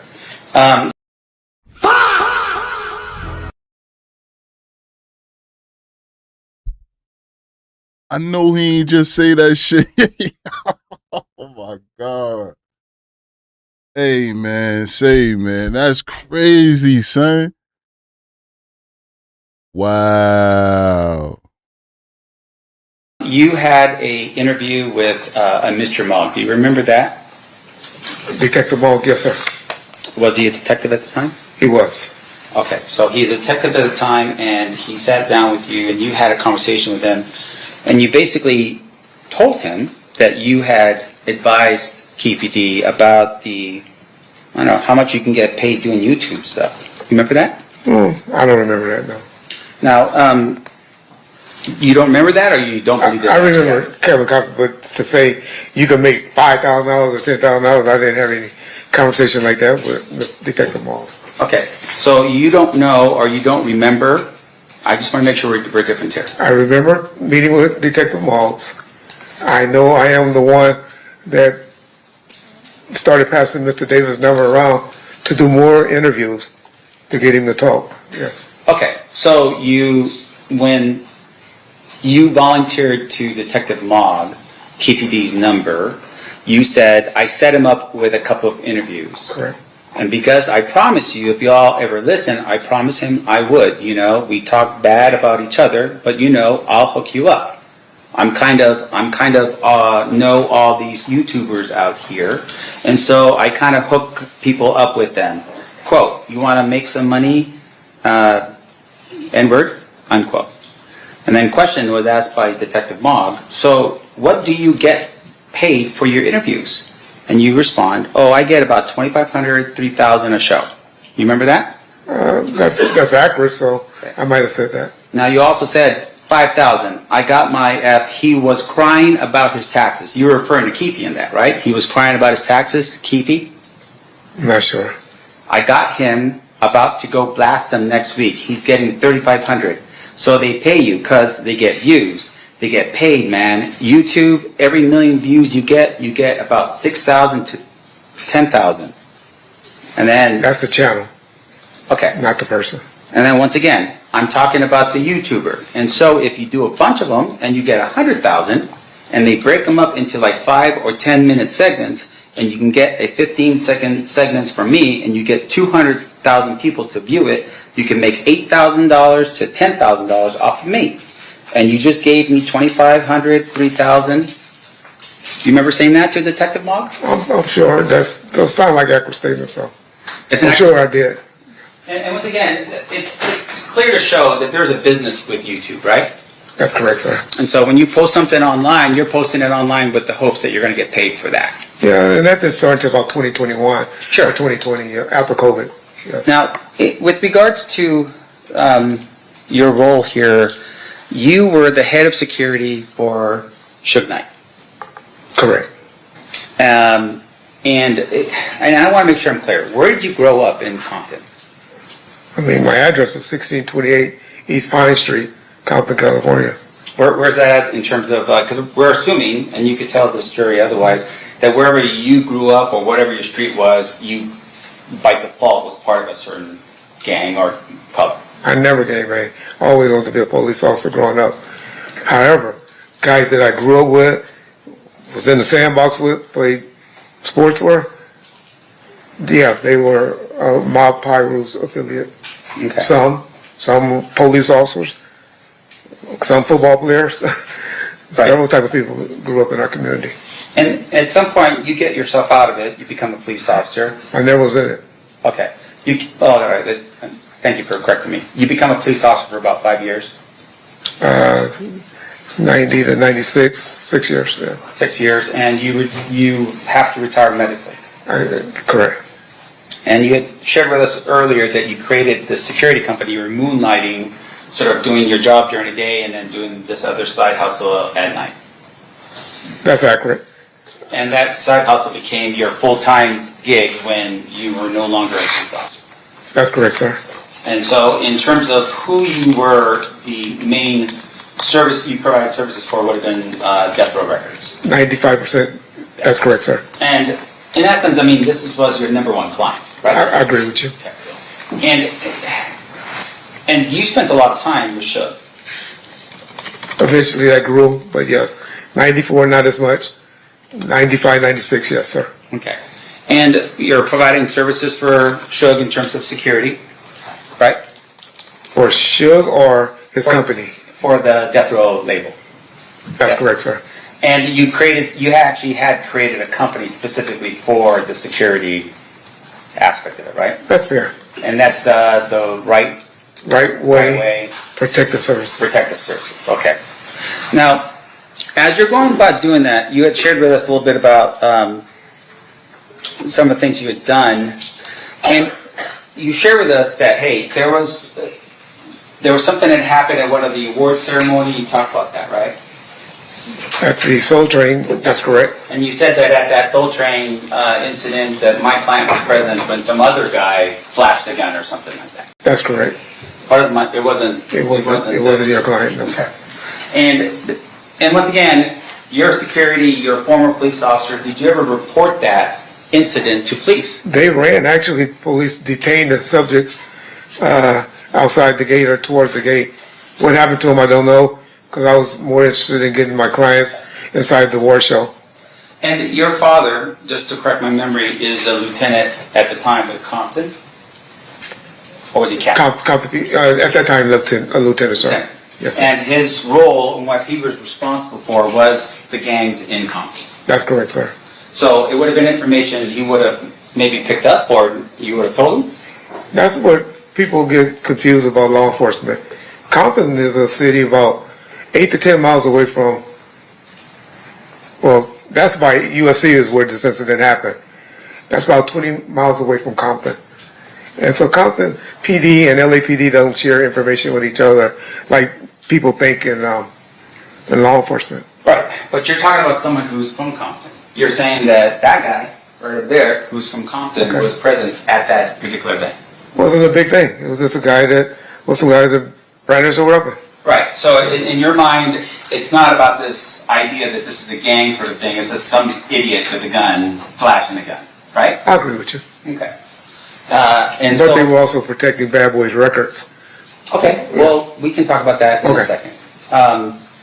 In terms of your role, though, in your company, you, at some point, you obviously are now working with Suge, and there's this idea with Death Row, or death row records, that there may be sort of,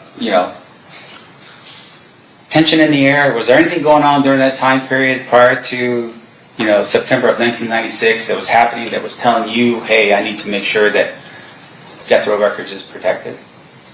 You always had an element because of incidents when you go out to nightclubs, the party scene. There's always an issue, Yeah. unfortunately. And because you're dealing with someone like Suge Knight, and at that particular point, any of his other people that was working for him, like say the entertainers, right? You're talking Snoop, you're talking Tupac, that you would have adequate security to protect them, right, say from fans and that kind of stuff. I called it, my cell was to be good witnesses. Mr. Knight had just went through a situation with one of his artists, Snoop Dogg, that was on trial for murder. And they ended up beating the case. But they had got a large judgment, mainly because of the qualifications or the lack of qualifications of the security officer that was acting as security officer that shot him and killed the person. And so when you have a big company like Mr. Knight had, I thought it was best, and he thought it was best, or maybe his attorneys, I don't know, his label, that let's get some professional people around you. And so, for the most part, your practice was to hire people that were either off-duty police officers or retired police officers. That's correct, sir. And you did that because they were properly trained and you could trust them in terms of their judgment. That and my cell was to be a good witness. Gotcha. Yes, sir. But with regards to their roles obviously, at the end of the day, were to protect the people that were your clients. That would have been death row records and whoever you assigned them to do. As best you can. So in terms of what happens here in Las Vegas, right, your testimony is you arrive here to Las Vegas and you're here on Friday. Correct. And you're here to get ready for what's happening on Saturday. Friday night, the Coke Club did open. Like I said, it wasn't majorly attended, but definitely for Saturday night, yes, sir. Yeah. And in fact, Tupac and Suge didn't arrive until Saturday anyways. They didn't come up until Saturday, that's correct, sir. And they drove up. They drove up, yes, sir. So they drove up, you're there, you're working, and you're at 662, right? I'm at 662, yes, sir. Okay. So I'm going to show you here an image. I'm going to ask the clerk to mark as proposed defense exhibit next in order. C, I think? Yes. C? Yep, May I, Coach John? you may. You recognize this? That's Club 662, yes, sir. Okay. And with regards to, I'm sorry, and with regards to that photograph, would that been an accurate depiction of 662 around the time period that we talked about here? I agree with you, sir. Yes, sir. Now, Your Honor, at this point, I move for the admission of proposed defense exhibit C. Any objections, State? Nope. So admitted. May I publish, Your Honor? You may. I'll show this to the jury here real quick. So this is a picture of 662. Now, you had shared with us a little bit about what was happening on Saturday night. Attorney basically says, hey, we really want to get this club, I guess, passed in terms of its licensing. Maybe we do something that helps the community, or at least does an outreach. Is that what we're doing? I think that was mainly to get the police officers there. Okay. And with regards to that particular night and so forth, you said it's something to do with boxing. This is a Barry's boxing benefit. Is that what that was? Correct, yes, sir. Okay. So this picture would have been taken pretty much at the time of when this event had gone down in September of 1996. I believe that night or Yeah. that week, yes, sir. And with regards to Barry's boxing, do you know anything about what Barry's boxing is about? Just that he was a retired police officer that was helping young kids in the area with boxing. That was about it. Or association or a foundation to raise money for youth coming up. Is what I remember. So, Mob James just testified a little while ago. Okay. If his representation was there was no event like that was happening in September of 1996, would he be wrong? Let me just say this. They don't be in the know like that, We're not as transparent as maybe we should be with the homeboys. I mean, but obviously this is sitting on the front sign of the entrance going into the facility, right? I went in that club that night and I ain't never noticed that. Well, let me ask you this though. In terms of what was happening, was Mob James the head of security that night? So James' responsibility is he had a lot of juice with the homeboys, and they have something they call Code Red, where everybody come out and support each other. And James was that person that Suge looked to, even during the Snoop trial, when Snoop was having problems with his homeboys coming up there, messing with him and stuff. They were hired to be outside the courthouse to keep them away. And that was James' role. So, and James was with Suge at the beginning. And quite frankly, he might be a little upset that my guys kind of took a lot of their roles or their responsibilities. Right. So on this particular night, there's actually Metropolitan police officers that were they hired by you to be on the outside? Well, I would say Club 662 or under Mr. Khaleesi and the person that was running the club under their direction. I knew they were going to be there, but I didn't speak to anyone from the police department to say, this is how much y'all going to be getting paid. I need you to do this. I just knew they were going to be working from the door out. So, yeah, okay. Yeah. And really the concern at this particular point that you had, as well as I'm assuming Mr. Khaleesi as the attorney, is you wanted to make sure everything was going to go well for the club. That's correct. That's fair. In essence, and to help Suge with passing up this particular club. Right? That's correct, sir. So one of the things that had happened that you had shared with us is that Friday you meet with Khaleesi and you learn and you're instructed that your people are not to be carrying firearms. Inside the nightclub. Right, inside of the nightclub. That's correct, sir. All the way up until the time that they get to that door, they're not supposed to be carrying firearms. Inside the club. Are you aware that the Red Alert people from Mob James were all carrying firearms that night? Well, I had problems with that. My guys were strict, the law enforcement. They didn't have a relationship with James and them as I did. And so they would search them. And if they got one in, who knows? But there was always issues with them about being searched. But my guys would still, they were like, hey, if you want us here, we searching everybody coming to this club. Right, so that was important for you, but Mob James says otherwise. He says that was Okay, if they snuck them in, it happens. And yeah, and with regards to your meeting with Mr. Khaleesi, once again, you're there, and do you have at that particular point any ownership interest at all in Death Row Records? None. So you are a separate entity. You are just the security company hired to provide security for Death Row Records. My company, Right Way, was making money, but I also received a salary from Death Row. Okay. So, and you're in this meeting, and once again, the meeting is to help Suge get this club approved so he can make it happen. That's correct, sir. And your job is, really honestly, is just somebody who's providing the security to the club. On that particular night, but I'm more, some would say at one point, Suge right-hand guy. But my main focus was Suge Knight entities.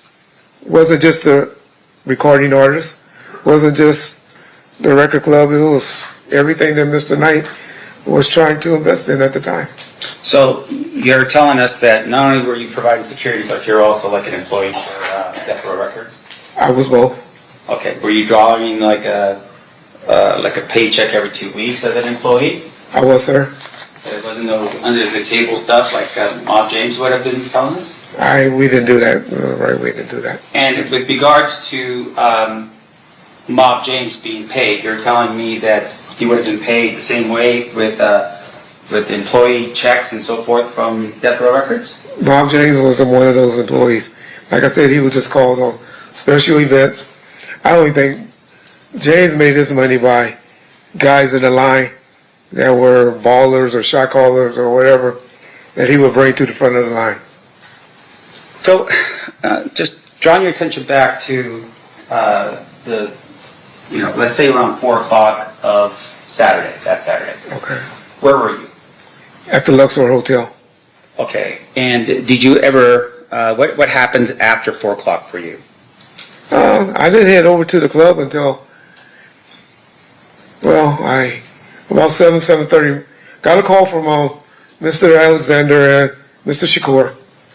Mr. Shakur was very upset that night because Mr. Knight, always late. And he actually took a taxi cab, I don't know if most people know, over to the fight because he was like tired of always coming to the fight late, waiting on Suge, calling me because most people call me because they know I usually can get hold of Suge. And they used to have phones in the hotel lobbies back then. And I remember him and Mr. Alexander calling me, and he told me he got on the phone because he was so upset. Until we taking the cab over there. We going over there right now. We'll meet him over there. He had the song was the interest for for Mike Tyson to enter the ring on, and he wanted to be there. And he got impatient with Mr. Light being late. Now, up until this point, you had developed into the person that if you wanted to get a hold of Suge, they would call you, right? In the streets, meaning when we out and about. He had an office staff, assistants, Mr. Anderson and Mr. Tesfaye, Roy, that were in the office. But generally, if I call Suge, he'll pick up. But with regards to you, usually you would have been with Suge in order for the call to be made, right? They're calling you and like, hey, where's Suge now? He's right here. That's correct. So on this particular night, Tupac is upset because Suge is obviously late and called you. His bodyguard friend called, but he got on the phone. Yeah. If you know anything about Mr. Shakur, he's a hands-on guy. Yeah. And he eventually just said, hey, you can't get a hold to him, we gone.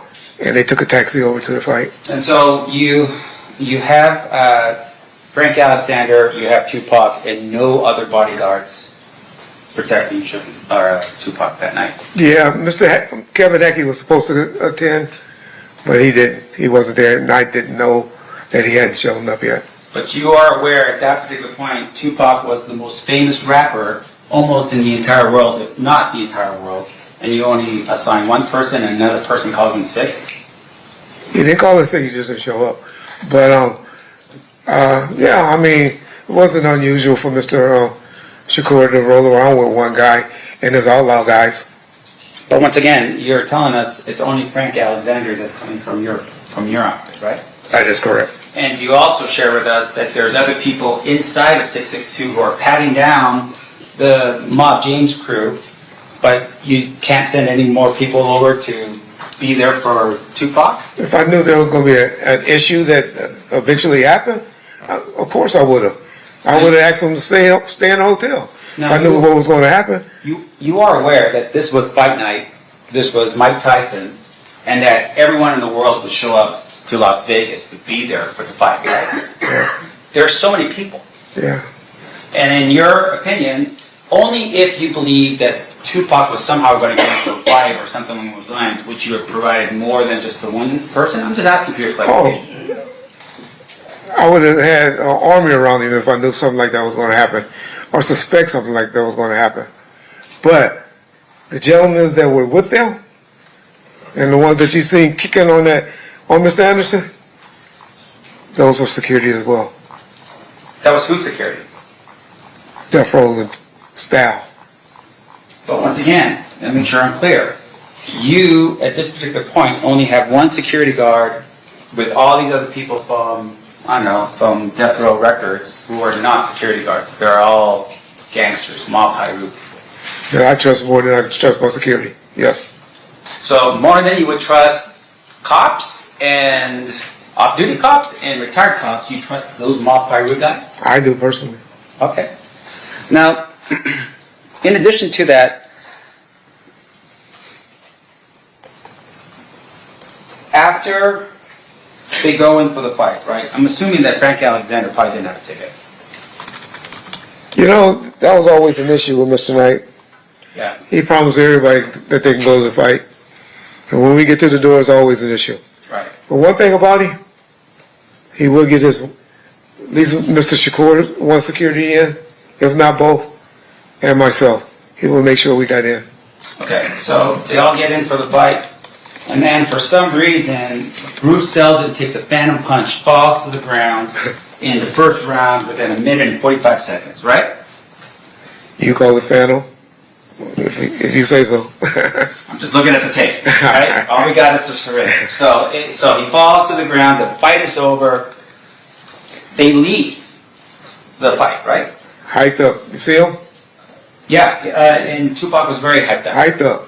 So, did you get a call from Frank Alexander saying, hey, the fight ended early, we're on our way? Not one. And that's normal. Okay. And I want to make sure we're clear about the type of communication you had. So, cell phones, I'm not sure, were available to everybody. You had one. Pretty much everybody had cell phones, but they were expensive. He called me after 7 o'clock, right? Yeah. Back then. Yeah. But He doesn't get it. but I did have Nextel phones. We had about 8 to 10 of them. They did dual jobs. My guys knew it better be emergency to pick up that cell phone.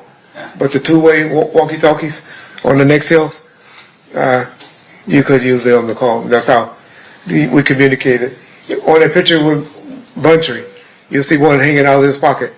That's what the type of Nextel phones we had. And so, going back again to what Frank has, Frank does have one of those radios. He had one, but later learned, after we do Monday back quarterbacking and stuff, that it was dead.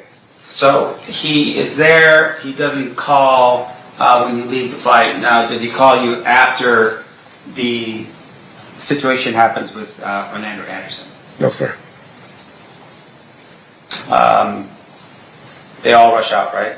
They all go back to, I think, to Luxor. That's correct. But you don't know that because no one calls you. Haven't heard anything. Didn't know it was an issue. So you're still sitting over at 662, you're worried about making sure the club passes inspections, and you're there and you're waiting. In the meantime, people get picked up at the Luxor and then they're transported all the way to Suge Knight's house. I mean... Once again, if you don't know, you can just tell me. Yeah. I just assume You're not just... Yeah. I don't know. Okay. Now, at some point, they're traveling down Flamingo, and the shots occur at that particular point, right? But you don't know. Correct. And so you're sitting at the club and you don't know.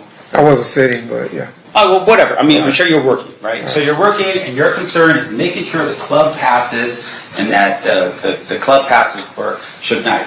Even though his attorney's present, all these cops are on the outside, and you have the security proficiency of Mob James on the inside, right? And about 25 to 30 of my guys. And so, but once again, yes, 20 to 30 of your guys. Correct, yeah. Retired police officers or off-duty police officers. Correct. And they're all there. Correct. And at some point, you get notice that Tupac had been shot. Right? I got notified. Correct. Was it through the Nextel walkie-talkie stuff? No, sir. How did that happen? Mr. Williams and Mr. McDonald ran up to me and told me.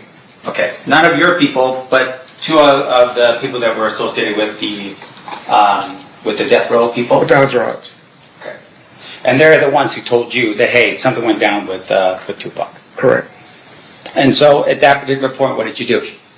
Like I said, I didn't believe him at first initially, but we talking seconds now. Mr. Khalees somehow, verified that, yeah, something's going on.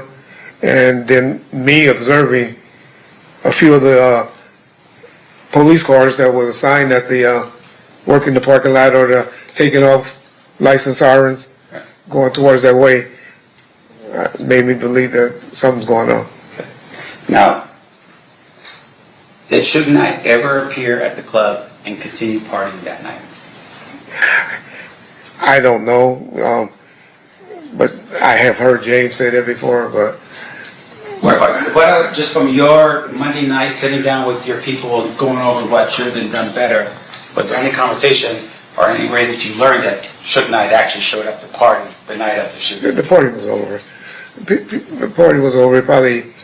They probably were still there at the club, but it wasn't like no partying going on, especially after people heard what happened. I can see that. Now, we talked a little bit about the death row chain.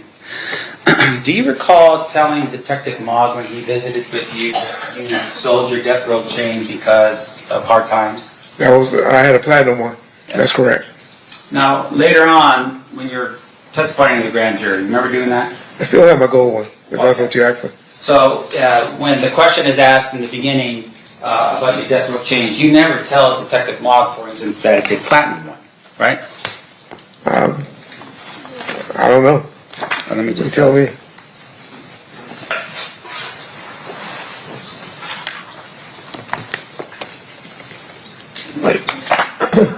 The camera's on. You want to turn the camera on? Oh, sorry.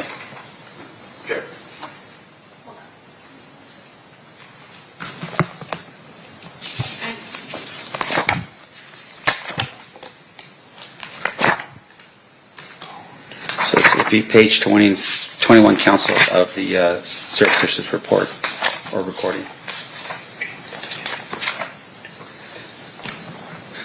So you say, the question that was asked by Detective Mogg, you were describing the chains as cheap.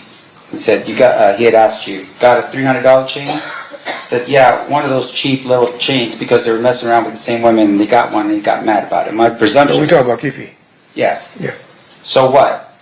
What did expensive ones look like? Do you have a picture of those? And you said, yes, sir, I can show you the one that Tupac would have. And then the question's asked of you by Detective Mogg, did you ever get one of those chains? And you respond, yeah, I had one. And then the question was, what happened to it? And you said, shit, hard times hit. And Detective Mogg commiserates and says, yeah, I hear you. You said, I've got to get rid of it somehow. And then Detective Mogg asked, what did you get for it? And you said, I got about $5,000, right? Yeah, that was the platinum one. Or the white gold one. You can watch, and I'm sure you have, several interviews, pictures of me with my gold chain on. I wear them on several YouTube videos. But fair to say, of course, that, when you said you had one, it's not one gold, it's not one platinum, you spoke, right? Like I said, the one I sold was the platinum one. Now, in addition to that, later on, when you're testifying before the grand jury, the question that was asked by one of the jurors was, and I want to make sure I'm clear because I don't want to mess up I want to be accurate with you. Your Honor, I think this is improper impeachment or refreshing recollection. I'm not quite sure what Mr. Wright before asking the predicate question. Let me just do this as a refreshing of his recollection, Your Honor. I just didn't want to... So it's sustained. So I don't know that he said he doesn't remember. Okay. So let me ask you this. You were asked by a juror. Again, I think you have to ask the substantive question first. Determine whether or not... Well, you're going to have to talk about it because your mic's not. Okay, I'm sorry. I think you have to... You approach. I can stand. I apologize, Your Honor. Everyone approach.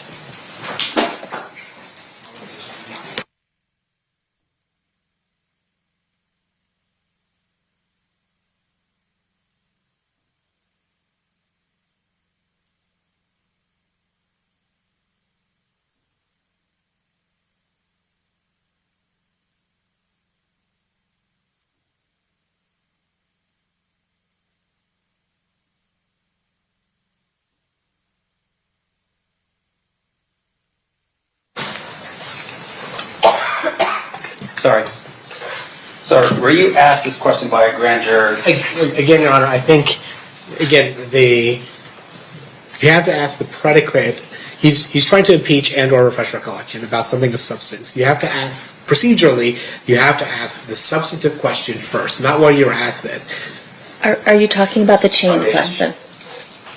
Yes. We've gone up and down about the chain. And so I believe what he's already answered the chain things. I don't understand. Are we impeaching or? No, he's impeaching, saying that he's given an inconsistent statement in the past. So, overruled. He can proceed. Do you recall being asked a question by a grand juror, do you still have your death row pendant? Correct. And you had said, yes, you do. I do. You didn't say there was gold, you didn't say it was platinum, you just said I had my death row pendant. That's correct. Okay. Now, one of the other issues that we've talked a little bit about is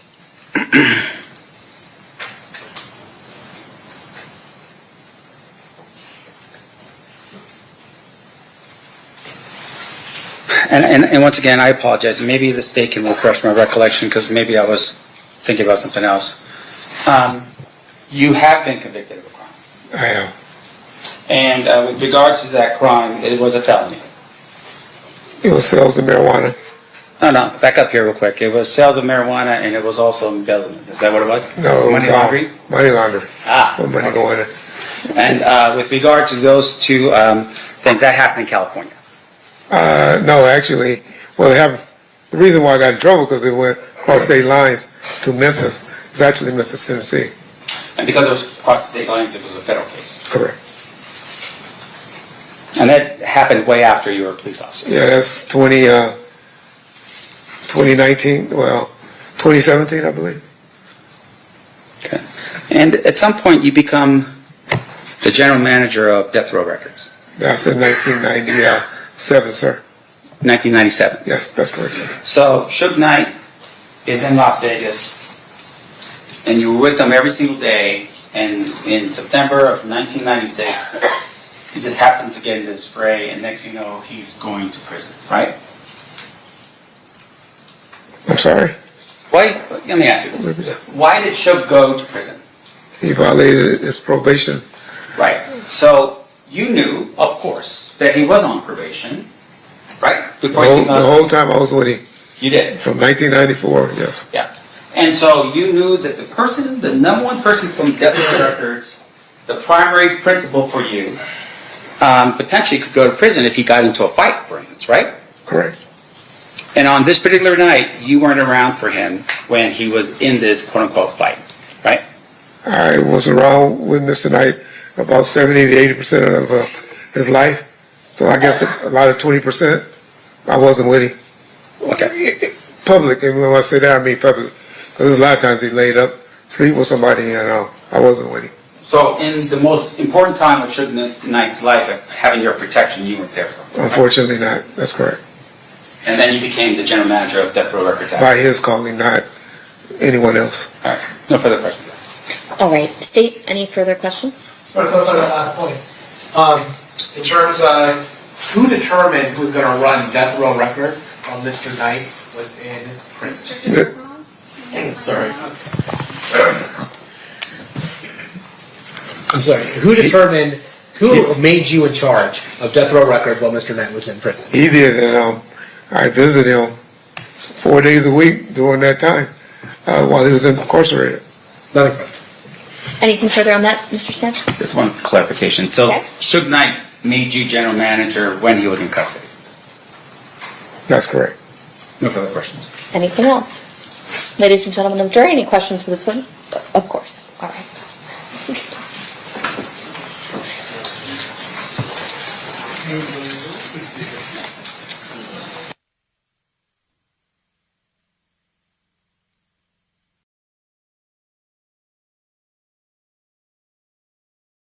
Oh boy, man. What do you guys think, man? First and foremost, I appreciate y'all pulling up on me, man. There's a few people in the chat. I appreciate y'all pulling up on me. What do you guys think, man? Marv James, he went first. You know what's funny, right? I was alive in 96 when Pac lost his life, right? And we saw the video of the fight that happened at the casino. And once we got the backstory on why it took place, to be honest with you, everything played out in my mind, considering the age I was at that time, being around 16, 17, you know what I'm saying, in the hood, just like anybody else, right? At that time, when I got the story about how the fight actually went down at the casino, I totally understood what it was, you know what I'm saying? Allegedly, the guy, they was about to snatch his chain. They tried to snatch his chain, right? He ran back to Pac and Suge and them, told them that the Crips tried to snatch his chain, right? After that, it popped off. You understand what I'm saying? It popped off. The problem was, and this is the problem, right, in the hip hop culture, in our culture of hip hop. The prize, the artist, the superstar has to be protected. When I saw that video and I saw Tupac just take off, leading the charge to go put that work in, I knew right then and then it was going to go all bad for him. And you got big ass doofy Suge right behind him, right? In the video we saw it, right behind him, like, yeah. You the CEO of a multi-millionaire record company. And you running behind your top artists to go get into an altercation that's going to change the trajectory of your whole record label forever.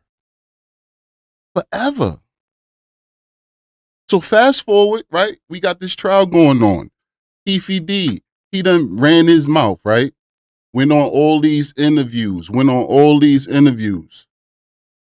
wrote a book about the situation, and then got the nerve to try to play victim when he found himself in a situation where he fighting for his life. Bro, you brought this on yourself, homie. Everybody on the internet know. When I first saw him on Vlad and he was running his mouth about the Pac situation, I knew this day was coming. Tell me I'm bugging. Anybody who been following this, it's a few of y'all in here. Please get down in the comments and let me know. As soon as this dude popped up on the internet, he was running his mouth. We all knew what it was, man. Like, oh, okay, yeah. They gonna snatch you up one day. They gonna snatch you up one day. And the day is here. You know what I'm saying? But again, man, Pac lost his life in a stupid situation, man. He was a superstar, bro. And whether this man is guilty or not, I mean, that's yet to be seen. But today is day 3 of the trial, right? And we've been here for a few hours. And I appreciate y'all pulling up on me, man. I know I got a small platform. Ain't nobody really rocking with the kid, whatever, right? But I appreciate those of y'all who did pull up on me. We've been here for a few hours. I'm going to check out for a minute and tap in and see what's going on with day 3. And then we'll pull back up and start another live. You know what I'm saying? I got time. But as far as these testimonies, right? These testimonies by Marv James and Reggie Wright Jr. I want y'all to let me know if you think it hurt Keefy D case, right? If it really hurt his case as far as him being accused of playing a part in Pac murder, right? Did Marv James and Reggie Wright Jr. testimony today hurt his case? Obviously, in my opinion, I'm gonna let you know off the rip. Reggie Wright don't like Keefy D.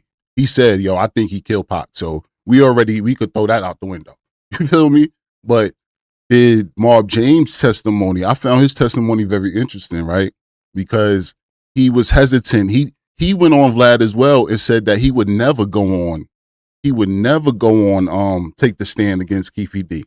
You feel what I'm saying? So I was surprised to even see him pop up on the timeline as far as taking a stand, because I vividly remember him saying on the interview that he would never testify against Keefy D, even no matter how much he hated him, so on and so forth. You feel what I'm saying?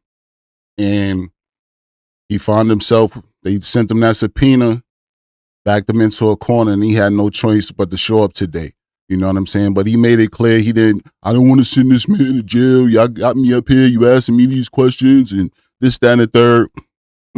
He was a little performative in my opinion at times, but nonetheless, man, that's what it is, man. I appreciate y'all pulling up on me.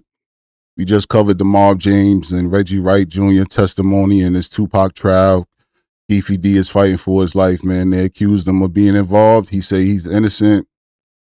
Again, I could go into a long story about what I think, but again, we've been here for a while, and maybe when we tap back in a little later, I'll tell you what I think. You know what I'm saying? As far as what happened and how it happened. But again, man, salute, man. I appreciate y'all. Be out of here, man. BreezeReactz. 1.